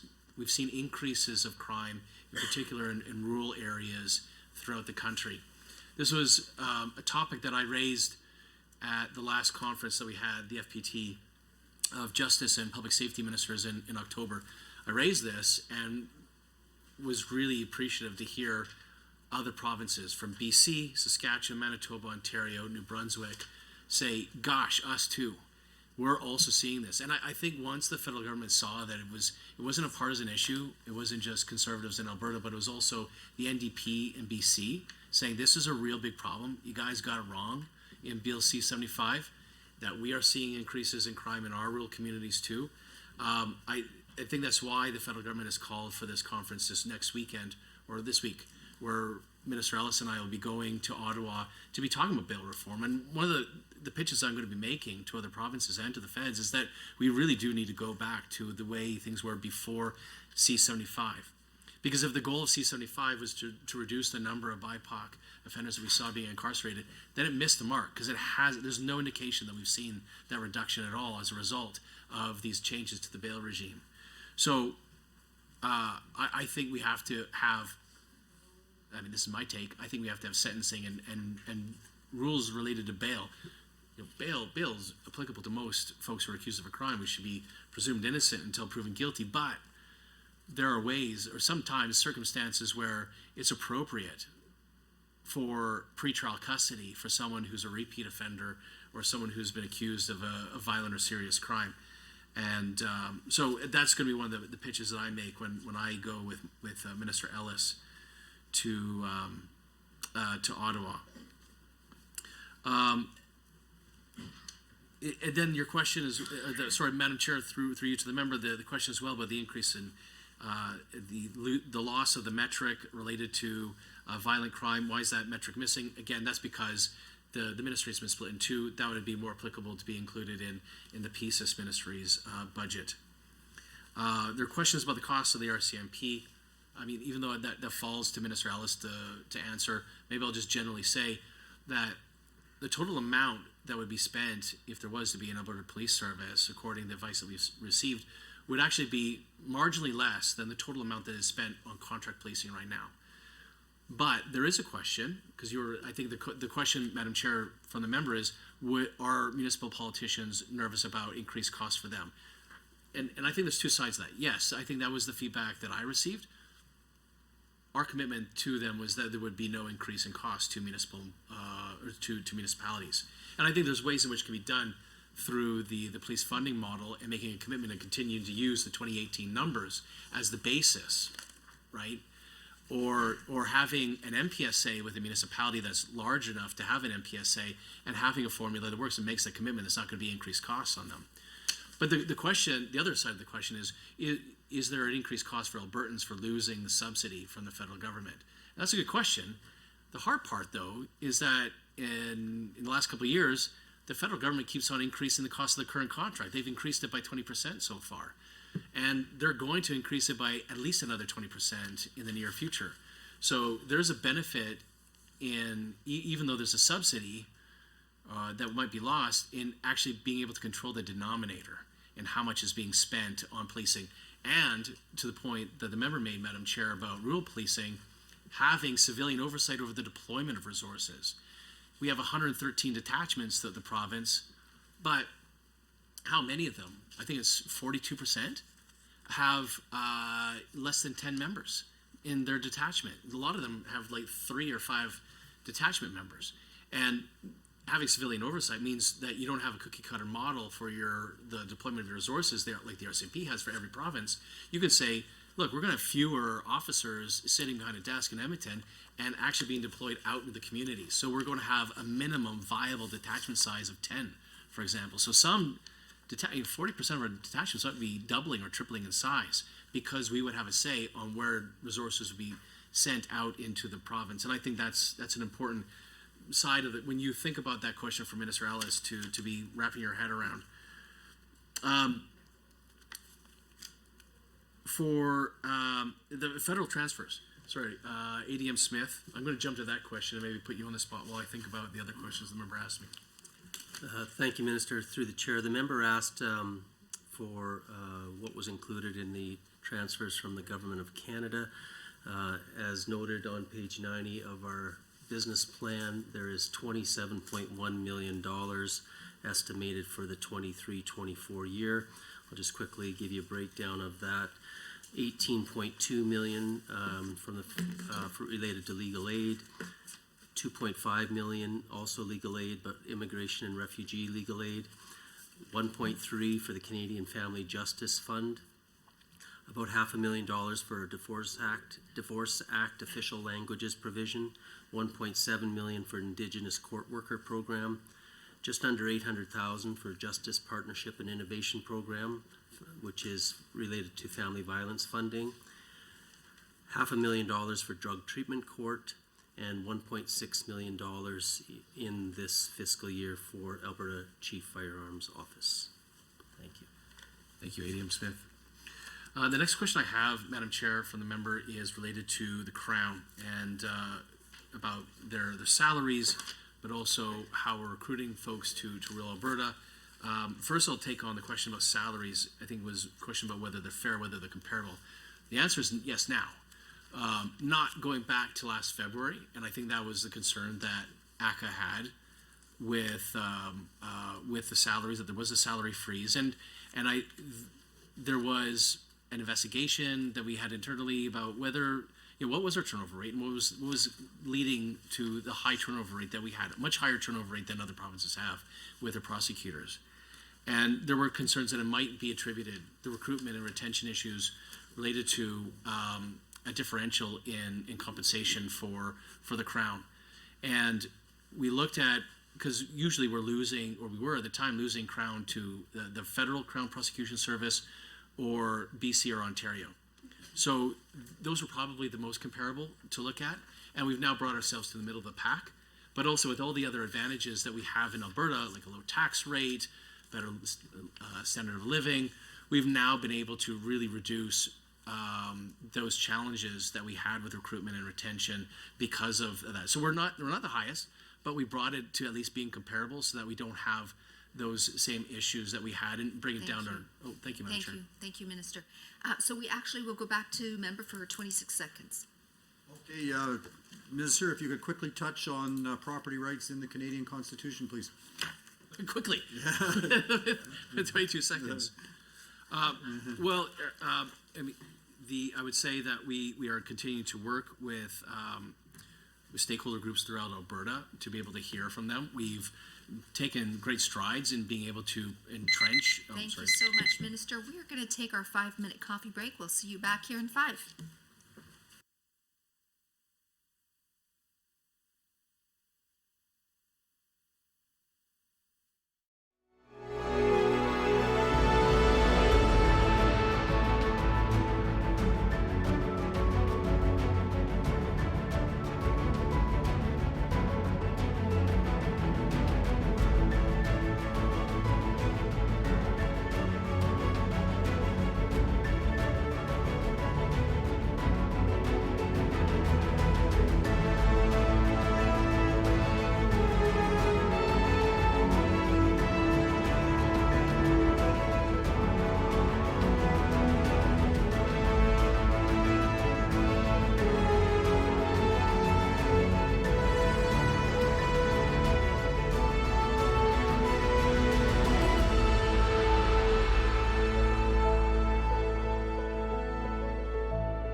focus for 20 minutes of questions from the members. Would you like to combine your time with the minister? Thank you. Would you like to combine your time with the minister? Yes, please. Yes, and minister? Thank you. Combined? Okay, please proceed. Thank you, Madam Chair, and thank you, Minister, and your team for the good work you have been doing for the province of Alberta.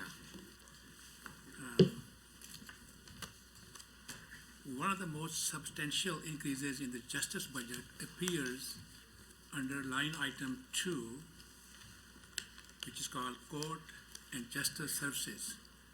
There are increases being provided to Alberta Court of Justice,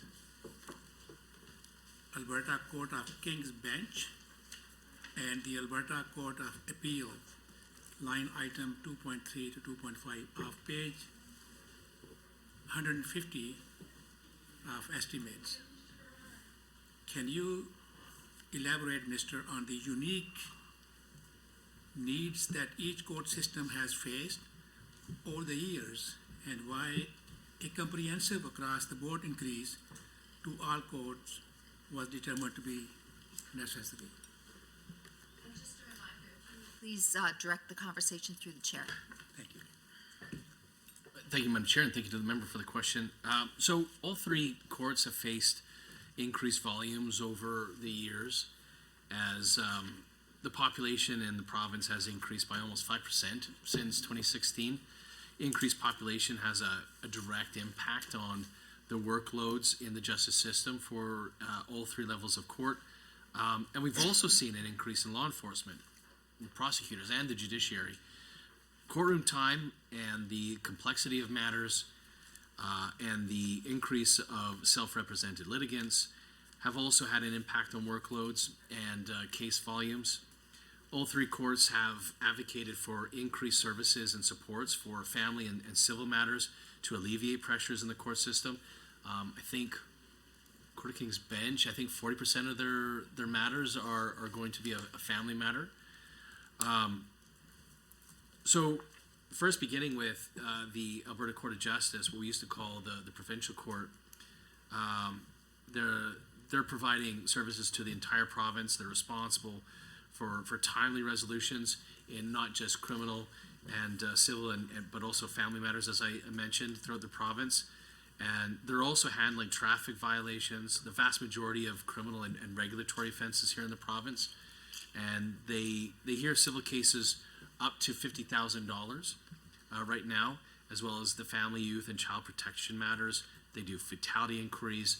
They also run the provincial hearing office, and they're sitting in 72 communities across the province, 21 base courts and 51 circuit court points. And the lead times for criminal matters have increased since prior to the pandemic.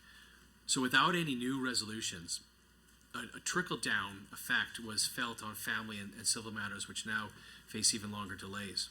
Increased court appearances, longer court dockets, more data entry, higher turnover rates of staff, increased self-represented litigants, as I mentioned, all create a demand on that court, the Alberta Court of Justice. And so now we have $20.4 million in additional funding in the budget 23. And that funding will provide for new judicial positions, new court clerks, improved as well, improved clerk education.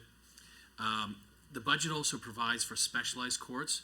So this would be the mental health court, the drug treatment courts, the domestic violence court, and as well the Indigenous courts, which are doing amazing work throughout the province. And these courts are proven to be effective in combating recidivism, but they are more resource intensive. So part of the reason as well for the increased demands in investing in that level of court. Now, the Court of King's Bench, and with the $41.5 million budget, which is 359 FTs, they're providing services for the entire province. They operate in 11 judicial centers through registry services, support services for the court, court clerks, jury management, exhibits management, and fine processing. And as the superior court here in Alberta, with the power to try indictable offenses, so for example, murder and sexual assault, etc., they have joint jurisdiction as well with the provincial court in other criminal offenses. So, and the demands that they have on civil proceedings, so like commercial surrogate matters, personal injury, bankruptcy, insolvency cases, litigation of wills and estates, the increased volume, the complexity of cases, the backlogs in filing court documents, increases in court sittings, high staff turnover rates. We needed to get criminal cases through the system to complete under the time limitations that is set out in the Jordan decision. And as well, there's also been a significant increase in jury trials here in the province as more and more accused are electing to be tried by jury. So that $6 million increase in funding in Budget 23 will fund new judicial positions, new court clerks, improved education as well, just like previously with the Court of Justice, and funding for off-site juries. And then the Court of Appeal, we have a budget of $8 million for 68 FTEs. That's $350,000 of additional funding in Budget 23. That's going to address staffing challenges to ensure funding is available for increases in support staff. So for example, judicial assistants, legal counsel, articling students, which are all paid for by the province. And then the overall budget for Budget 23 will enable us to hire an additional 140 court clerks across the province to support our courtrooms, to process the traffic tickets and fines, and serve the public at the front counters. Thanks, Madam Chair. To the member. Thank you, Mr. Thank you, Chair. Move on to next question here then. We have all read about the increased demands and backlogs that court system across the country for a while now.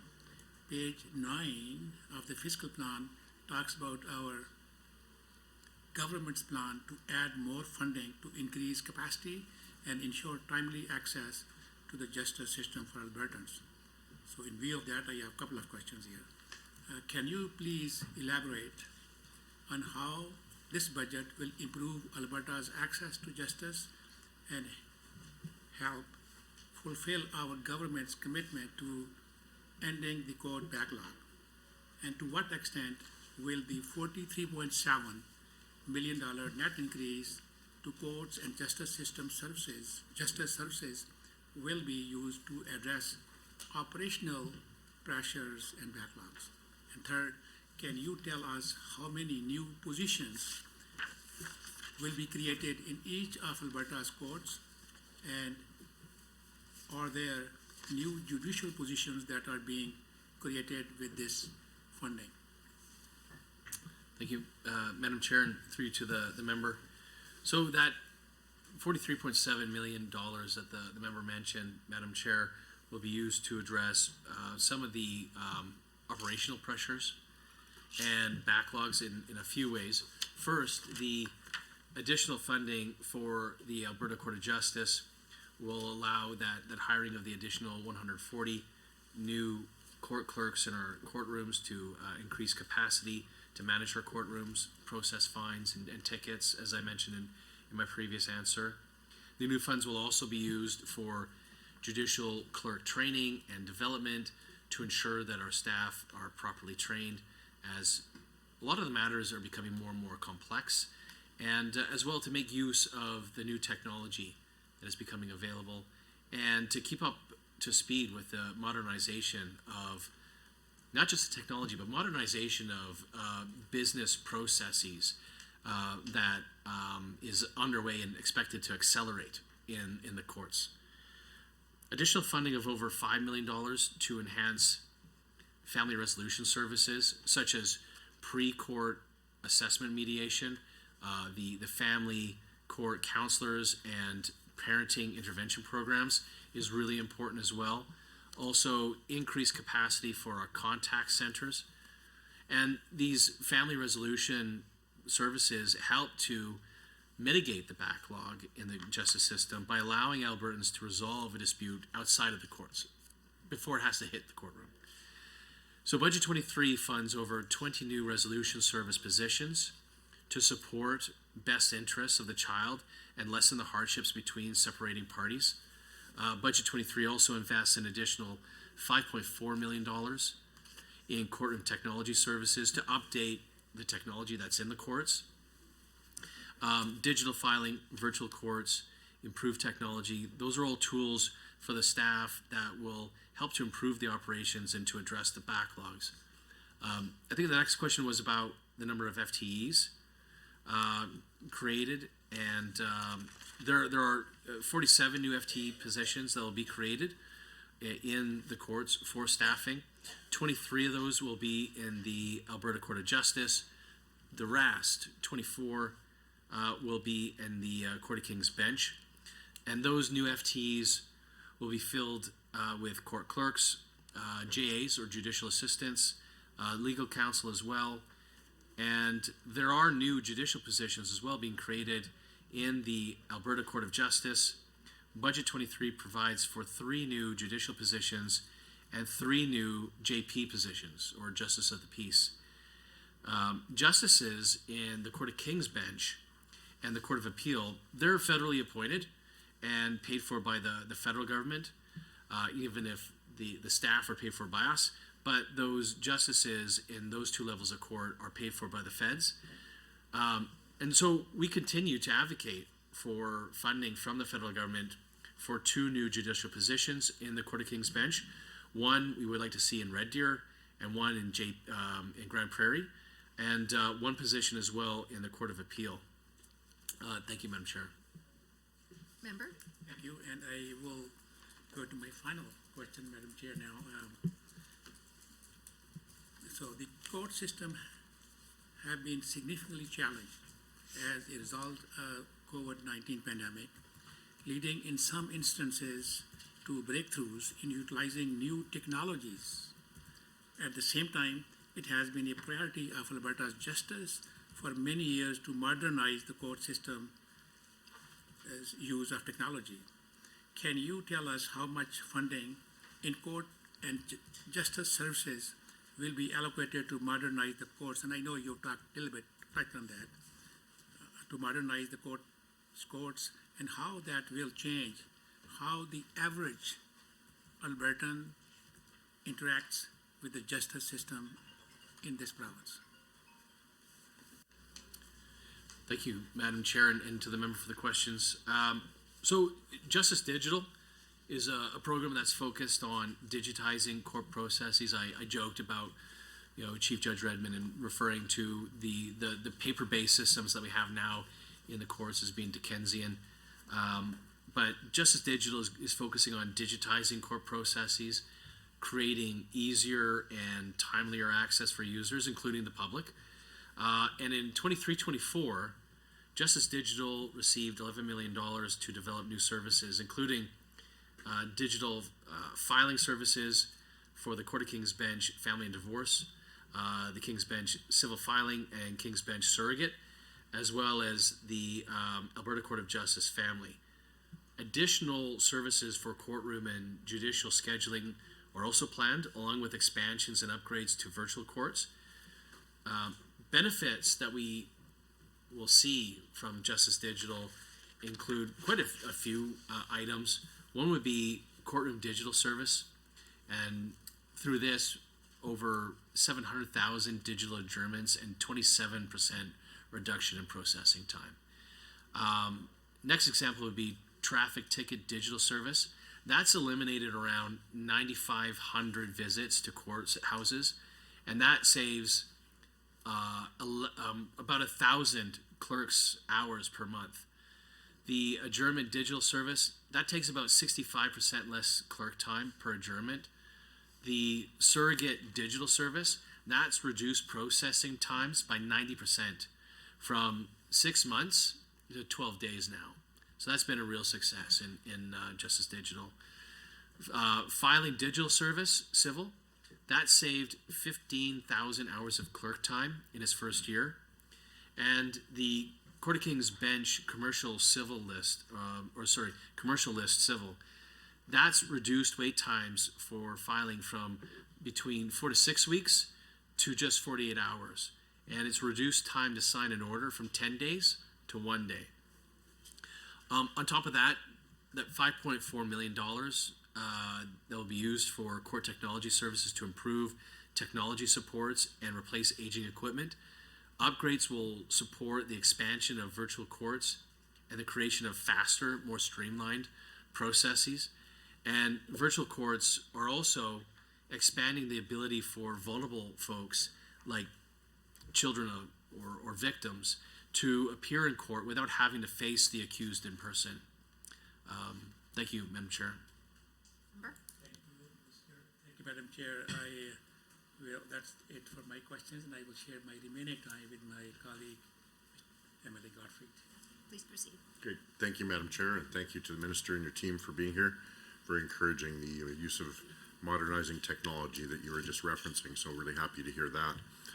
My questions are with respect to legal services and how they relate to line items 3 to 3.3 within the budget for your reference, which is where we fund the civil law, legislative council, and law reform areas within your budget.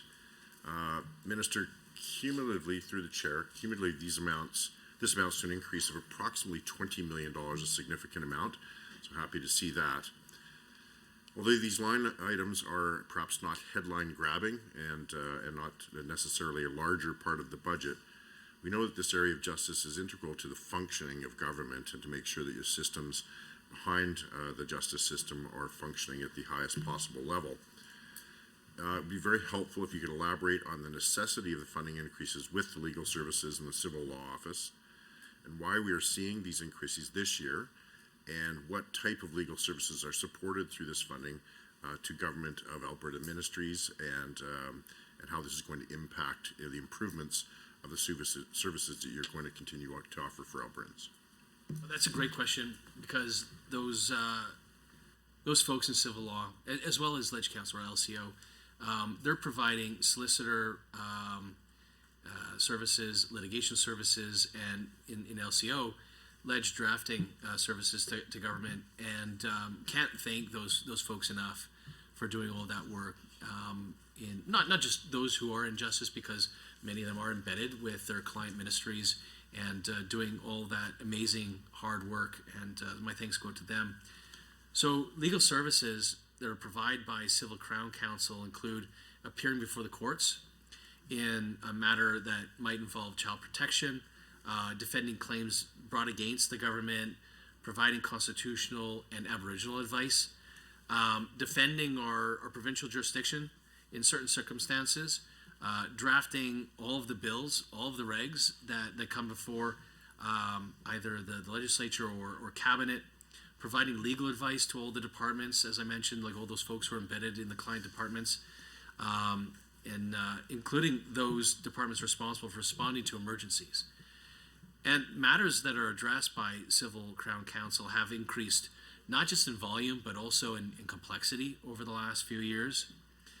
The current pace and volume of work isn't sustainable, and LSD's year-to-date billable hours over billable expectations, or the acronym that we use internally is BE, to the end of October of 22 was 116%.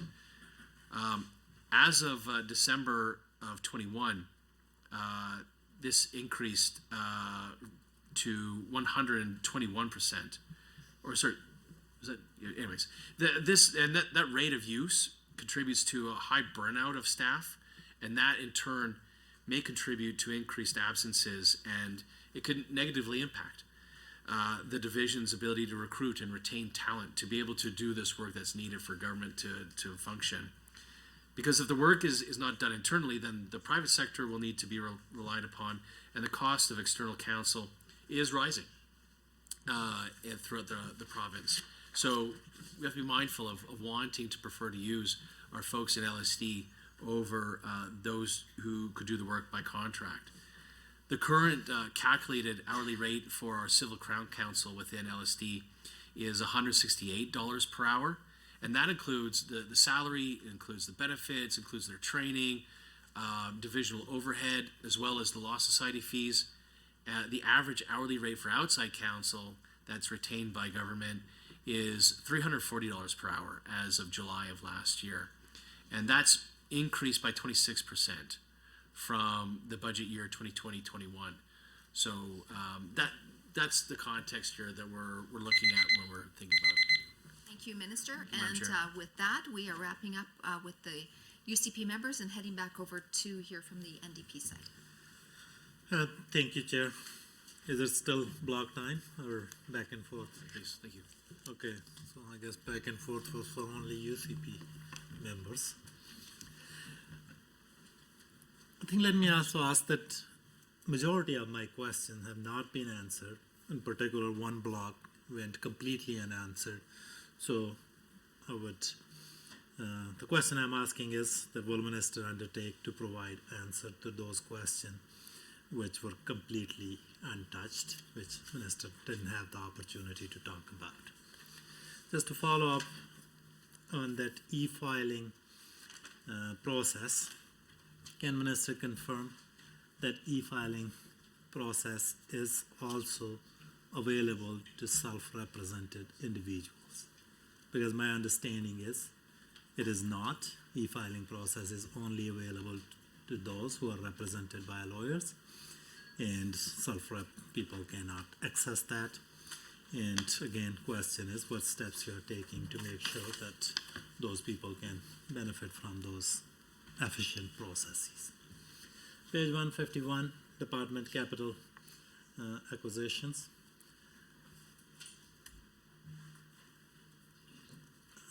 Business and Resolution Services. No, it's about Business and Resolution Services. That's budgeted for 5.1 million. Yeah, it is capital acquisitions. What does that include? And can you explain what projects are considered under that? Page 155, financial statement. Fine and penalties were budgeted last year at 210 millions. Forecast is 168 million. And current estimate is 171 million. What fees or premiums the government expect to collect more this year? The capital plans for Justice Digital and transformative initiatives are down 2 million and 1 million respectively. What is the reason behind these reductions? Question relating to fiscal plan 2023 to 26. First question is that the government's fiscal plan 2023 to 26 does not mention word racism or systemic racism in it. Why is that? Don't you see that as an issue for the justice system? Also, Minister, can you confirm if you're overseeing hate crime unit? Where is the budget for it? How much is it? How many employees are there? Also, is Justice Department responsible for Security Infrastructure Grant Program? How much that program is worth? What's the total amount of grants you provided last year? What's the plan for current fiscal year?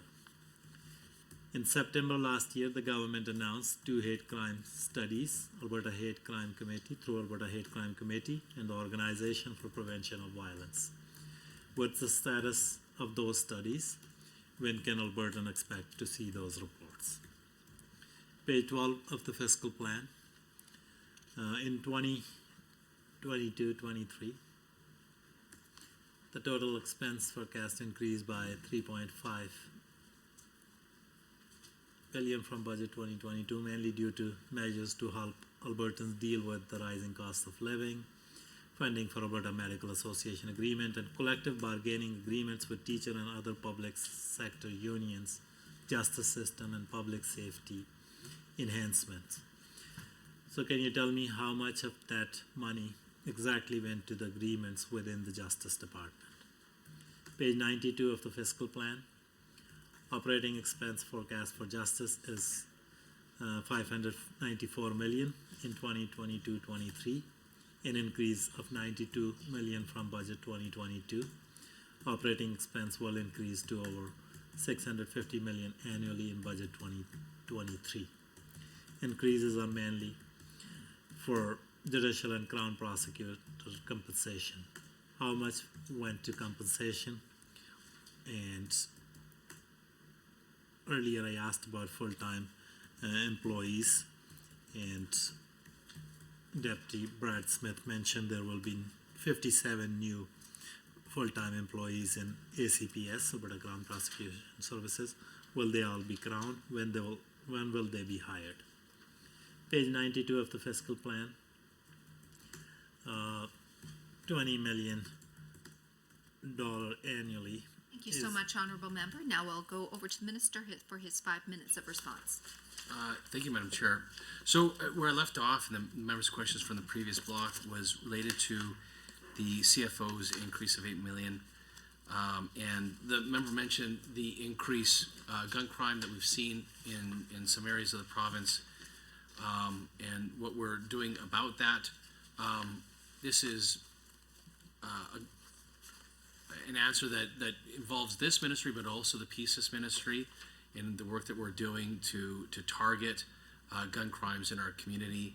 But I think there was a thesis in the member's question that seemed to indicate the belief that having backlogs in processing applications, whether it's an application for license, transfer of a firearm, or an authorization to transport, that those backlogs actually make our community safer.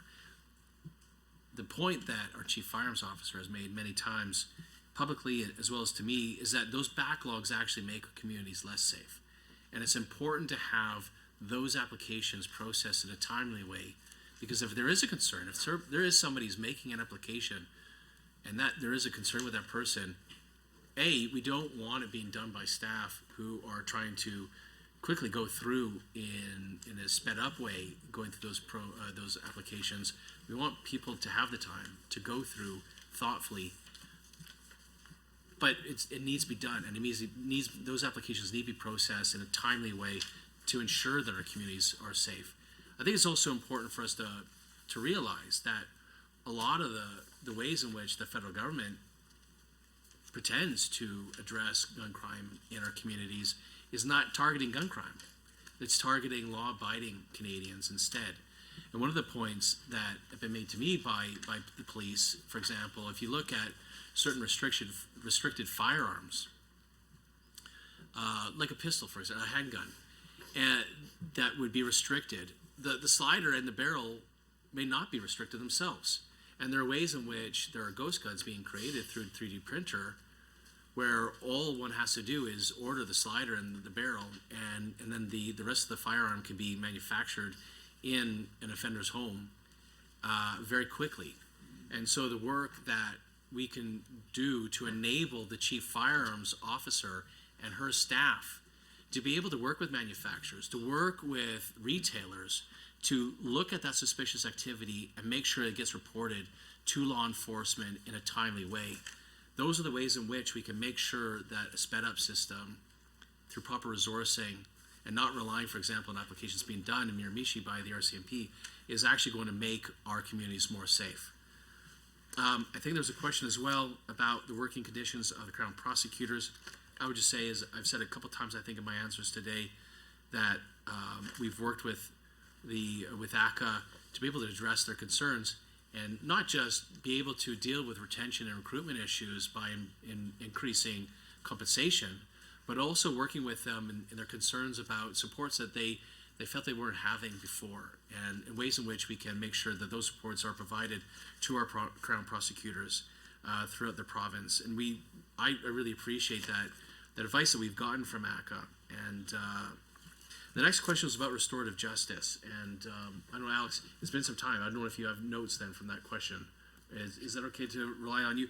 Restorative justice, RJ, is a passion of mine. And I thank Alex for his passion as well. Sorry, ADM Thompson, sorry, Alex, using your first name. But I've really appreciated working with you in these innovative programs that we've been able to continue to invest in. And so, ADM Thompson, over to you. Madam Chair, so funding in this budget line for restorative justice is intended to be used for the implementation of restorative justice delivery, service delivery in communities, and will be used to build the initial framework and the administrative structure of a provincial restorative justice program. It is in its infancy, and engagement with the stakeholders, restorative justice stakeholders across the province will form part of this this framework. So this will include the development of training standards, service delivery requirements, and professionalized restorative justice practices across Alberta, and ensure that restorative justice becomes an integral part of our justice system. Thank you. Thank you so much to the minister and the team members.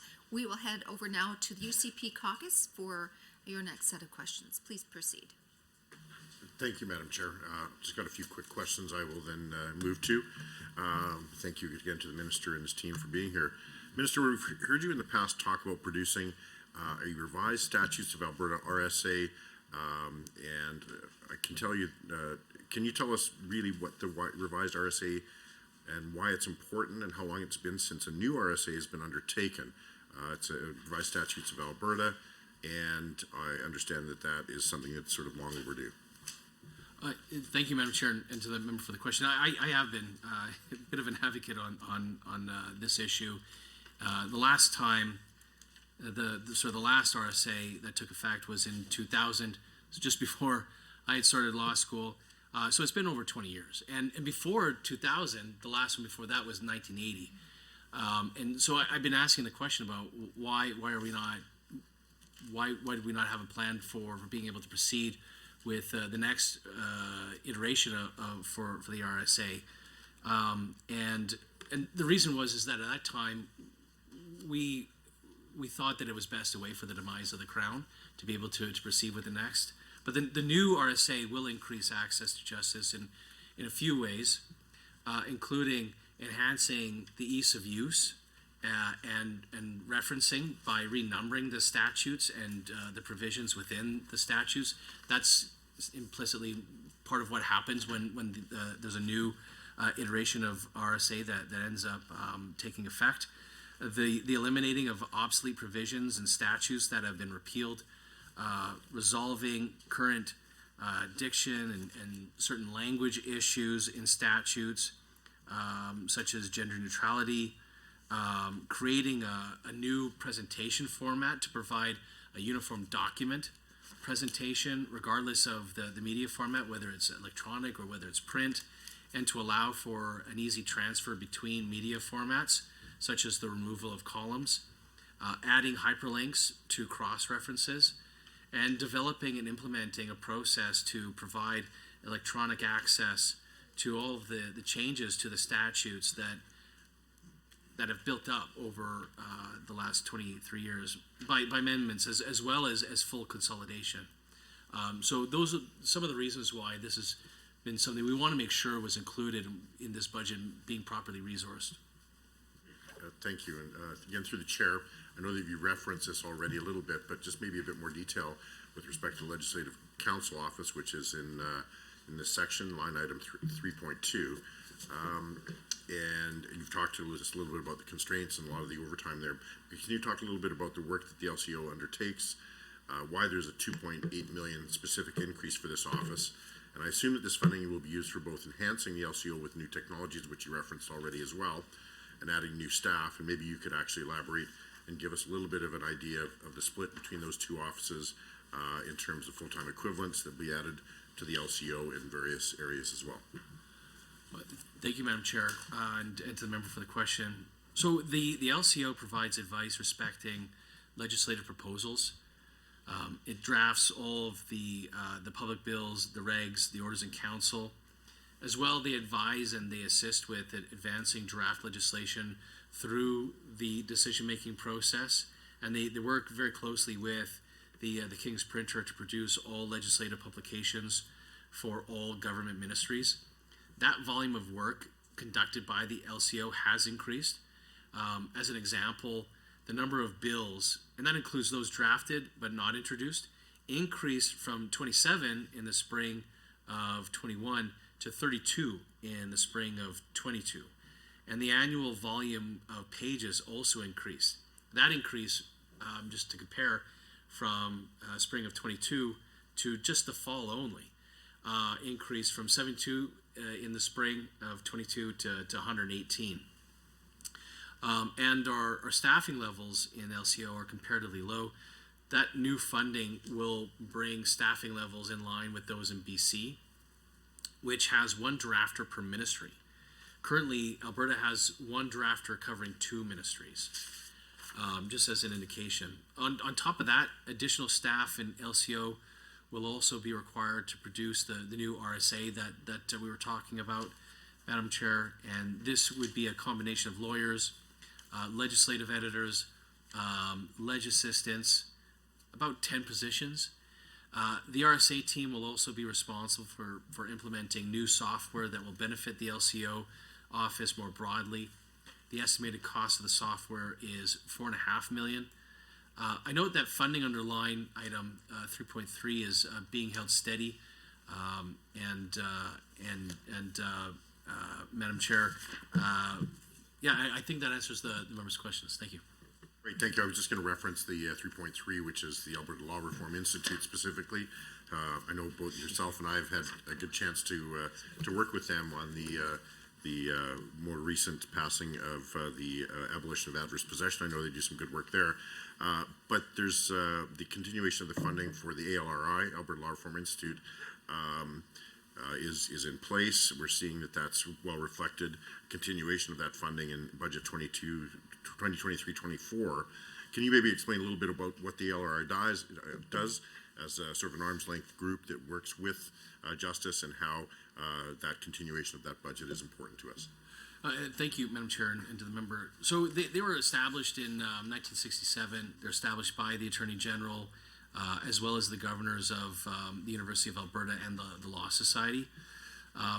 In 2018, the Institute was then, at that time, incorporated as a nonprofit, and they're funded through the Alberta Law Foundation, through the Ministry of Justice, and the University of Alberta. There is funding in kind that's provided by both Calgary and University of Alberta.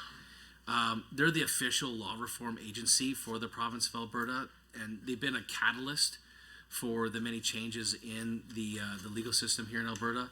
Many of those changes have been of a systemic nature and have had a significant impact on the lives of many folks here in the province.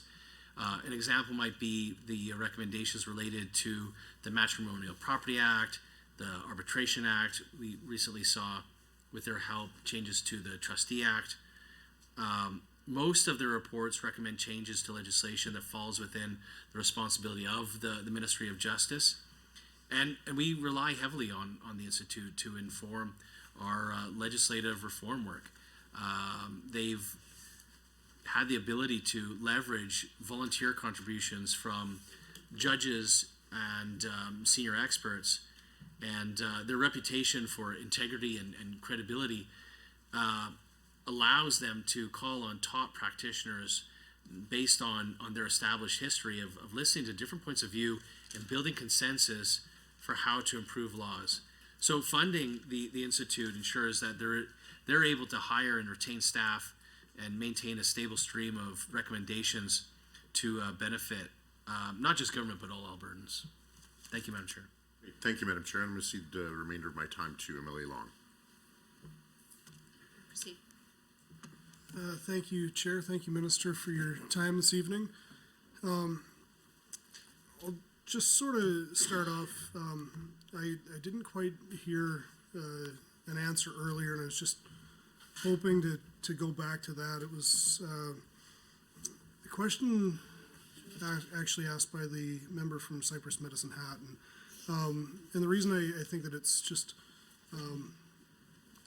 something that I know my constituents have had questions about, and I'm assuming it might have been part of that member's what he was trying to get at. You know, there've been a number of MLAs over the last few years that have had issues, whether it be with things that they've said in public or I know there was a recent hacking scandal by a prominent member of the NDP caucus prior to the scandal and prior to his court appearance. And the things that were said in public by the former health minister of the NDP that led to a recent out of court settlement. And the question that was brought forward by the member from Cypress Medicine Hat was, is there money budgeted by the government for court cases?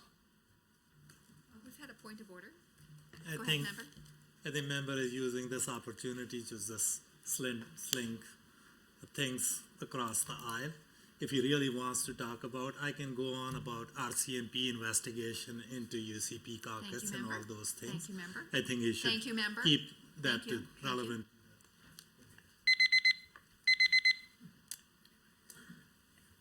So where to go now with this timing? So I did not find that to be a point of order. But now we go to the NDP side.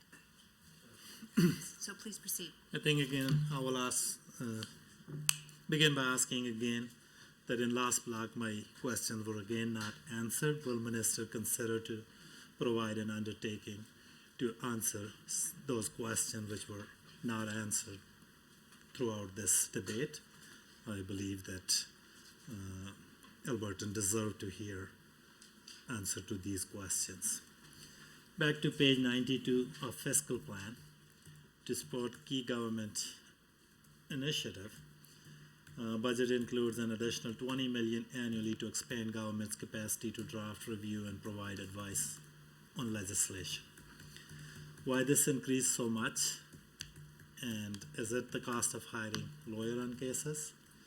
And are there any legal services that are outsourced by Justice Department? And was the exact cost of legal services being outsourced? Another question with respect to line item 106, human rights. There is a slight increase, but before that, this budget, human right and multiculturalism grant was cut from 1 million to exactly 0. Will there be any human rights and multiculturalism grants provided in this budget? Page 109 of fiscal plan, 83 million over 2 years for continued investment in the Red Deer Justice Center, which will provide a new courthouse in the city. I didn't see it in the capital budget this year. Any reason for that? Page 161 of fiscal plan, justice full-time equivalent will increase by 363 individuals when that hiring will be complete. And there is also an increase in number of sheriffs, so concerns have been raised that more officers would have helped to address crime in rural communities. So why you preferred hiring sheriffs over CMP or police officers? Page 171 of fiscal plan, that's about the recommendation from AG, improve and follow policies and procedures. That recommendation is being repeated to review and assess whether its policies are appropriate with respect to Office of Public Guardian and Trustee, and whether procedures are adequate to mitigate the risk that client asset could be mismanaged, improve its process for ensuring compliance with policies and procedures.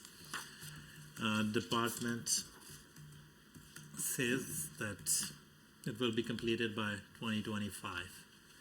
It's already a recommendation that's been repeated by the Auditor General. So what's the reason for this delay? What led to AG make this recommendation again? Why was it ignored? Why it's taking so long to implement it? Page 62 of the fiscal plan states that fine and penalties and other miscellaneous revenues have increased by a net 32 million. Where do these increases come from? A little bit of breakdown of that increase will be helpful. Some question relating to annual report of Justice and Solicitor General 21-22 last report. It was prepared under your direction, Minister, but I will still keep my question relevant to Justice Ministry as it stands now. Page 10 states that authority to conduct prosecutions, including all discretionary decision, must be made in every case originate in the Office of Attorney General. With this role also come the duty to remain independent. Independent of our justice system was put in question because of the statement made by the Premier. So question I have is that when was the first time the department became aware of these statements, of these interactions, and what steps were taken before all this became public? Same question with respect to Minister Madhu's incident when department became aware Sorry, of that. the timer and was- didn't go. It's the minister's time now, because it goes 5 and 5. Thank you. Thank you, Madam Chair. There was a previous question in previous block. I know that the member just had a question about the Human Rights Commission again, but for that previous question in the fiscal year 21-22, the Human Rights Commission accepted 1,040 complaints. So that was a 15% increase from the previous year, and they closed during that fiscal year 1,118 complaints. They also responded to over 9,000 public inquiries about rights and responsibilities under the Act. I think at that time, with that question, the specific questions that were asked, that number isn't available to us at this time. And then going to the member's question about whether by writing any questions that are answered orally today in this estimates hearing, that will we follow up to the extent that we have the information? Yes, we will, if it's information available, with a couple of caveats. One would be if it's actually a Justice Ministry question. I point out that the members asked quite a few questions. One in the most recent block about sheriffs, that's a PCIS question. So that would be something I'd direct to PCIS. We were also asked about hate crimes, the Hate Crimes Coordination Unit or the Hate Crimes Liaison. I don't know which one the member was referring to, but both of them would be under PCIS as well. So that wouldn't be a question for Justice. We were also asked a question about ASIP. That would be a question for PCIS as well. We were asked a question about victim services, again, a PCIS question. And then a question in the most recent block of time about the public guardian. That's actually been moved to seniors and community and social services. So to the extent that it is a justice question, we have the answers. And maybe I'll also give this second caveat. To the extent that that they're related to Budget 23 for the Ministry of Justice, I believe I've answered the political questions that have been reiterated and re-asked a couple times, Madam Chair. I provided those answers to the member for those questions. But to the remaining questions that don't get addressed today, yes, absolutely, we will. The next question I have then is related to pre-charge assessments. Oh, that's right here, I think. Or did you get that, deputy or acting deputy? Do you want to maybe answer that? Because you, instead of me digging through, thank you. Oh, and how, sorry, the question was how will it operate? I think he used the word, how will it be operational? I think he meant how will it operate, if you don't mind giving that answer. Sure, thank you. So, Acting Deputy Minister Tracy Werstiak, thank you, Chair, thank you, Minister. So, with respect to the pre-charge assessments, we have been doing pilots for a number of years with respect to pre-charge assessments. It's having a great impact in that 20% reduction in charges hitting the courts because of the pre-charge assessment. It's been rolled out to a number of locations. It's unique in Alberta. Some of the ways we're communicating about why the pre-charge assessment may not be proceeding. So it's leading to a lot more robust investigations. So the pre-charge assessment is being done very well in the province and continues to be rolled out. Thank you. Next question I have is related to maintenance enforcement and how many employees. Do you mind if I impose on you again, Acting Deputy? So, Madam Chair, in relation to the maintenance enforcement program, so we did actually see an increase in our budget for maintenance enforcement by a small percentage, but it was $1 million increase for our maintenance enforcement program. Again, we're wanting to make sure that our cases are actively managed. We moved to a new case management system whereby a case manager handles the file now from beginning to end, which has really increased the ability to handle the files more effectively.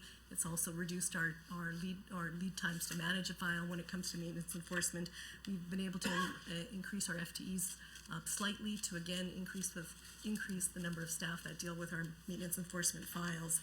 So again, increase in dollars, some increase in FTEs, and a change in process on how we manage those files so that we've improved the effectiveness of our program. Thank you so much to the Minister Yep. and your team. And with that, we will go back over to the UCP caucus side. Thank you. Thank you, Chair. Through you to the Minister. I see that on the estimates document under line two, wrong question, I'm sorry. Line item 5.4 for the Alberta Chief Firearms Office sees an increase of 7.4 million from the 2022-23 budget. I understand that this funding will be used to enhance services provided by the ACFO, which run the gamut of helping law-abiding firearms owners navigate an increasingly complex regulatory system to cracking down on smuggling, theft, and criminal misuse of firearms. Minister, can you elaborate on the funding increase to the ACFO? Why, in the Minister's opinion, is the time right to strengthen and increase funding to the ACFO? Thank you, Madam Chair. And maybe because I also didn't get a chance to answer Member Long's question previously, look, I suppose my answer would be, as someone who has been slandered by the NDP himself, and my family has been slandered by NDP members. Gosh, just today in question period, I got slandered by the member that Member Long was referring to in question period, where her comments about me were privileged, and she knows very well that I'm sub judice and can't answer to the slander. So it's interesting to see that settlement, but maybe an imposition on I don't know if it would be ADM Smith, but to the extent that we are budgeting for litigation against government in those situations, perhaps or is it Legal Services Division? Council, is that the question? Well, it's external counsel, but also for resolution of litigation against government, and to the extent that we are budgeting for, because we self-insure, I think.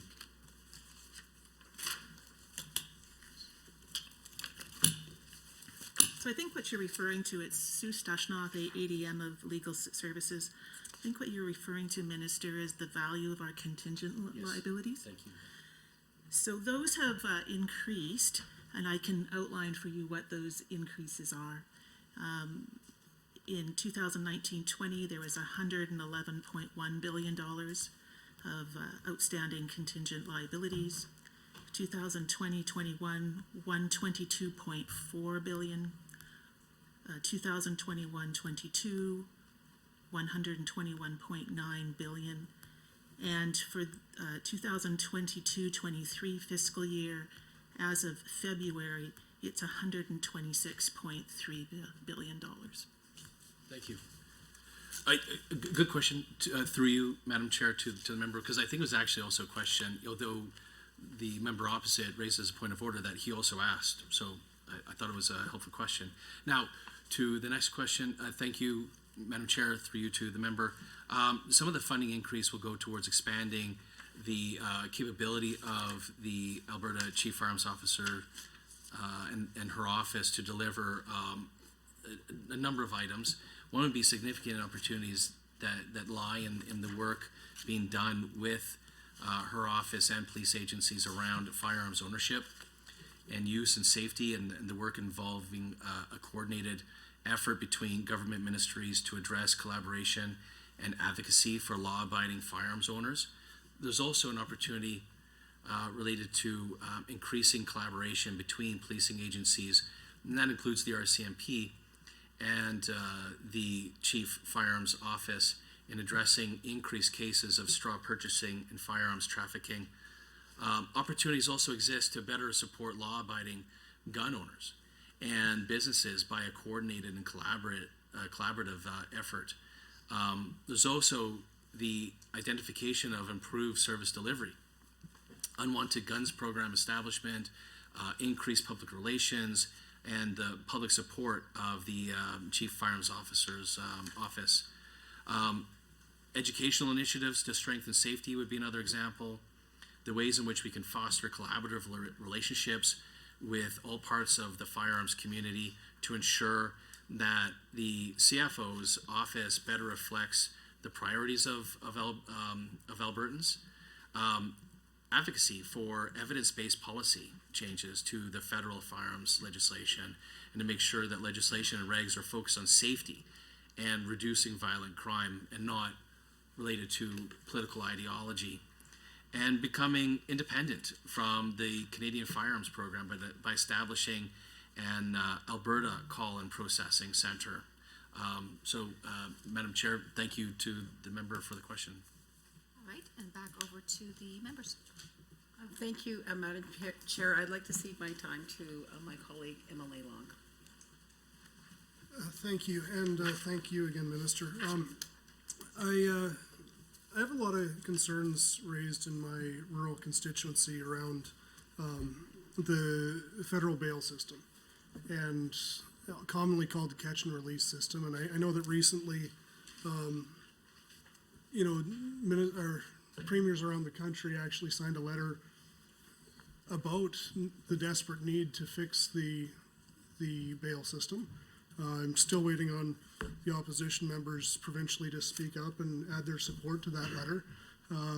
But I'm assuming that there's a lack of understanding on what's truly transpiring in rural communities, and that's why they haven't offered their support at this point.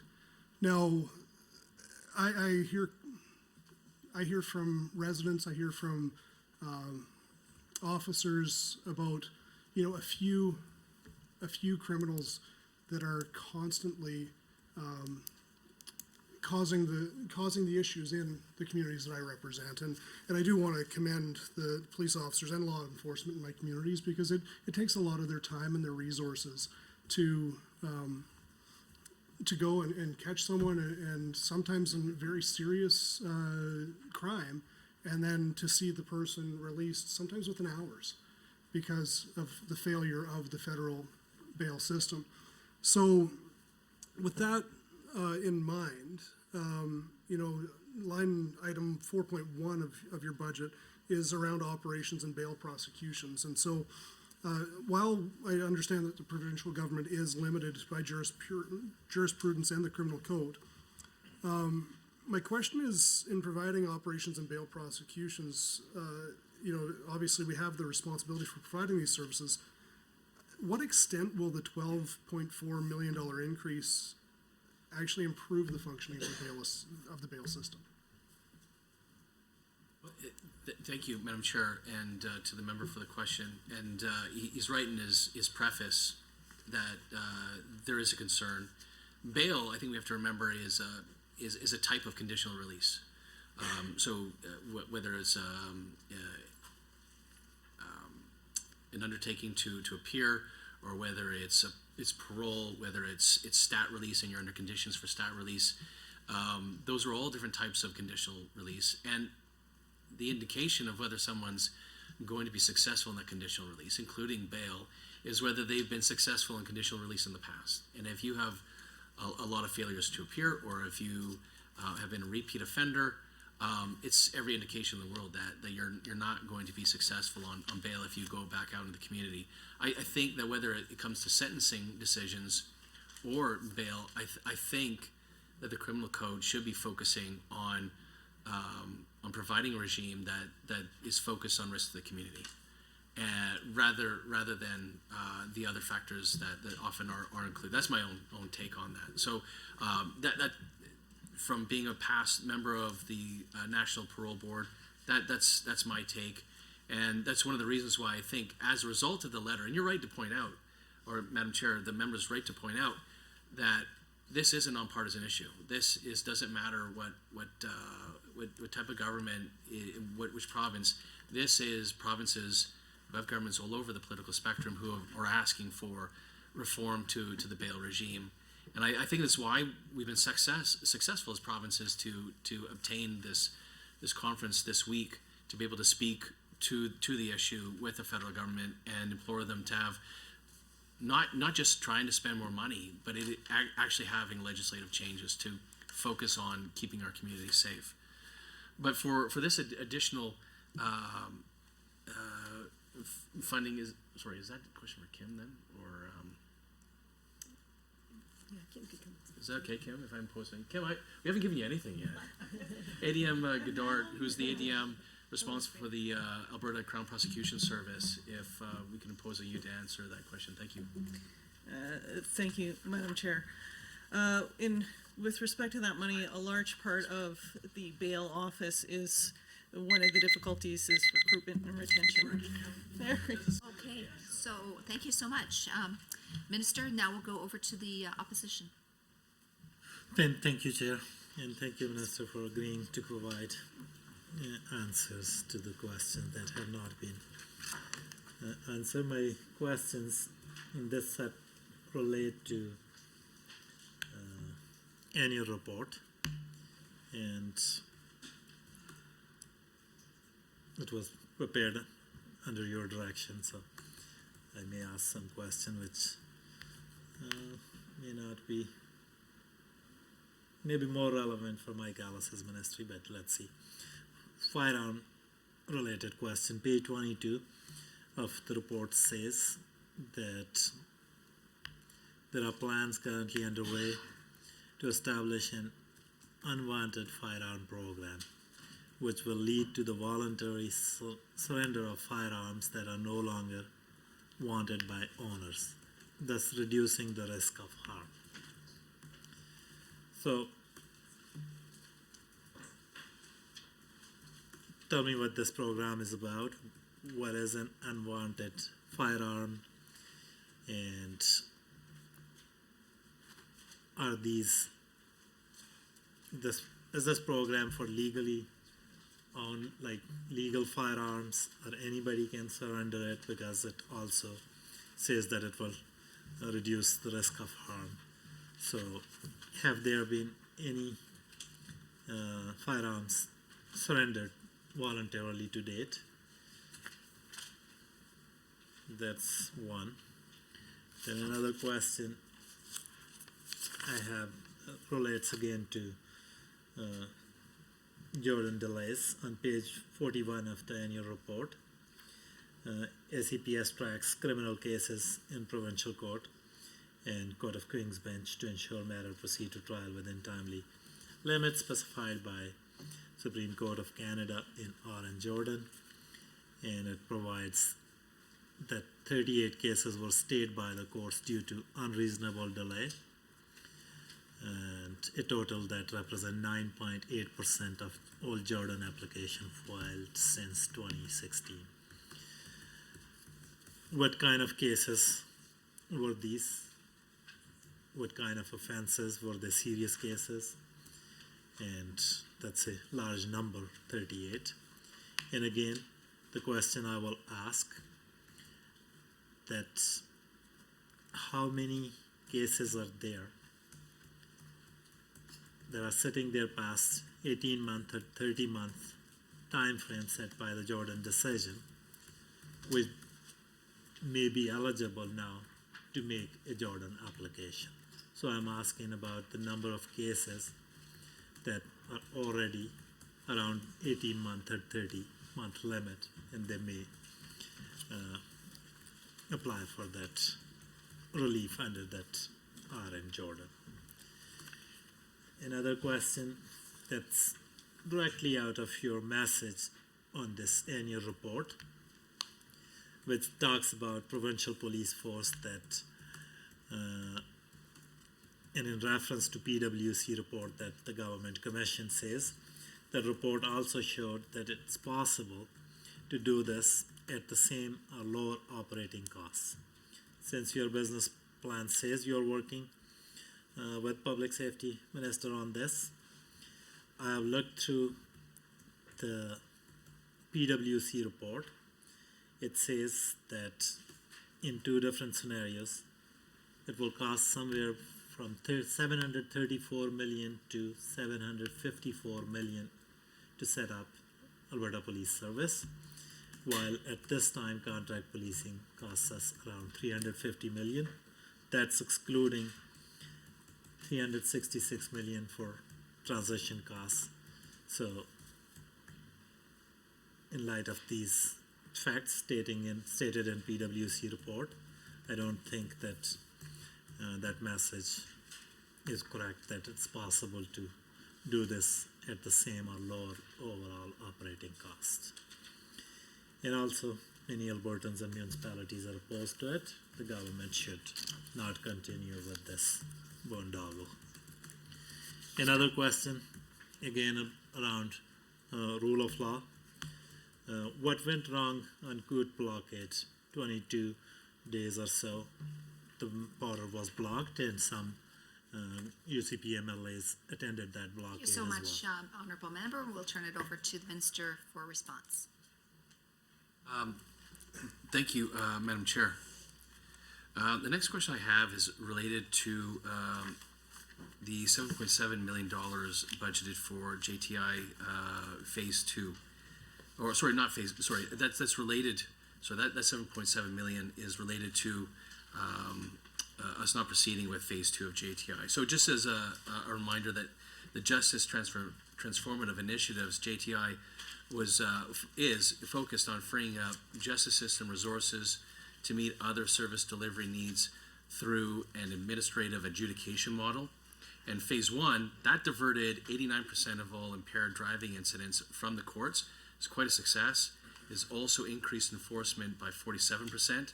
And on top of that, the number of recipients able to review their files increased from 12% trial rate to 20% review rate, while concluding more than 1,700 reviews, all in 30 days.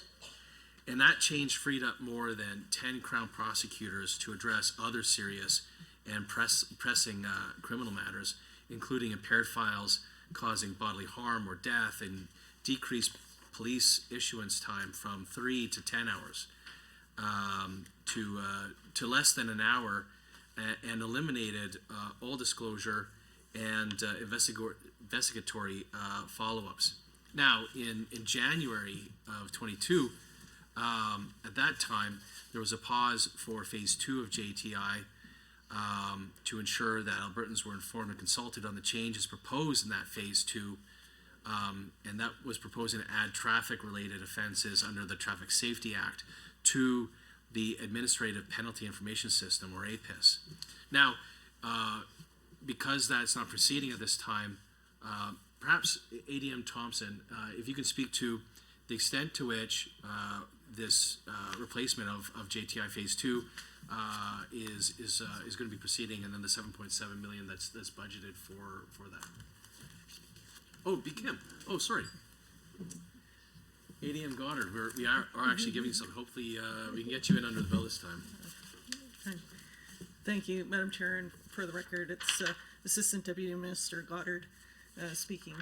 With respect to the 7.7 million, when JTI Phase 2 was put on hold, it was recognized that we needed to revitalize and revision how we deliver traffic court services to Albertans.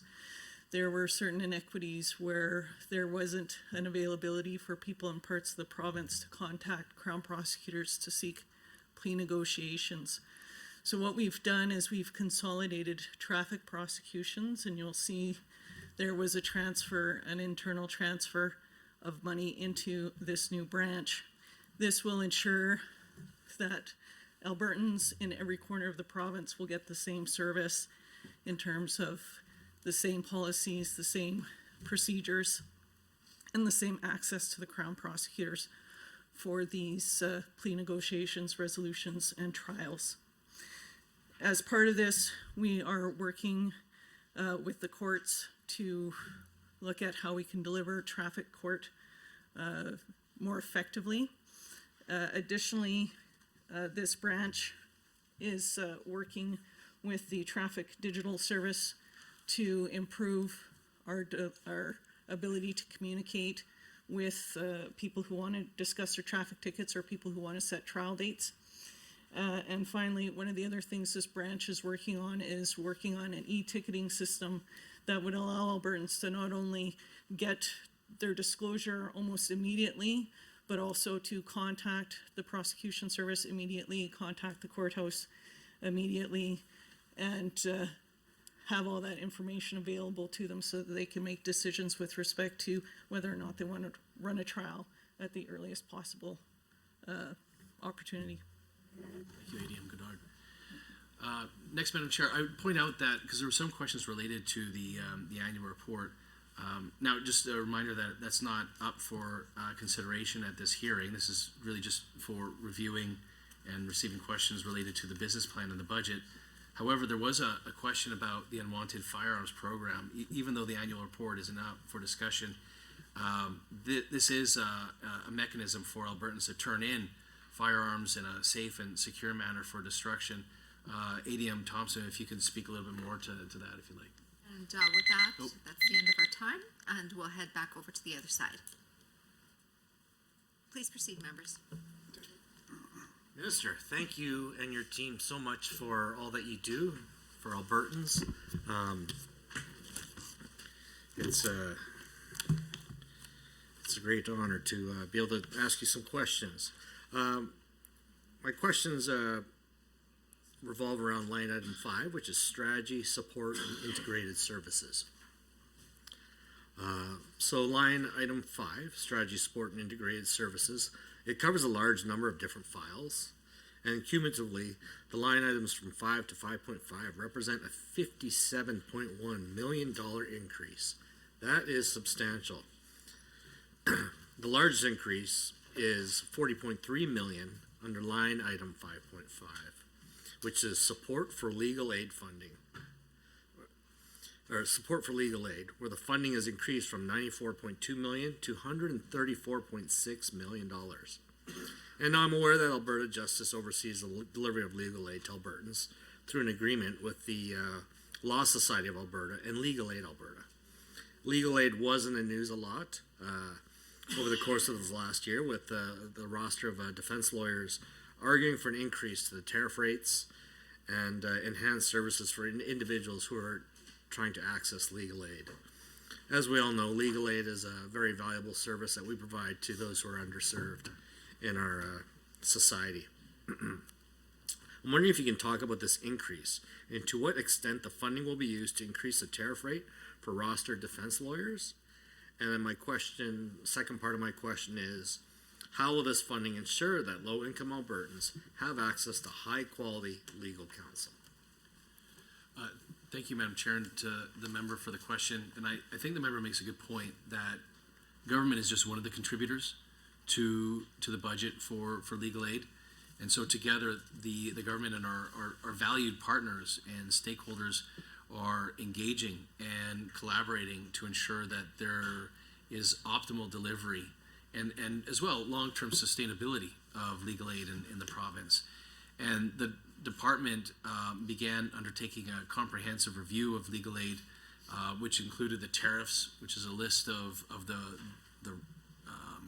the items for which a rostered lawyer can bill for, and a review of the tariff amounts, the tariff items, and reducing it from 40 different items to a smaller number of items, but also a review of the financial eligibility guidelines.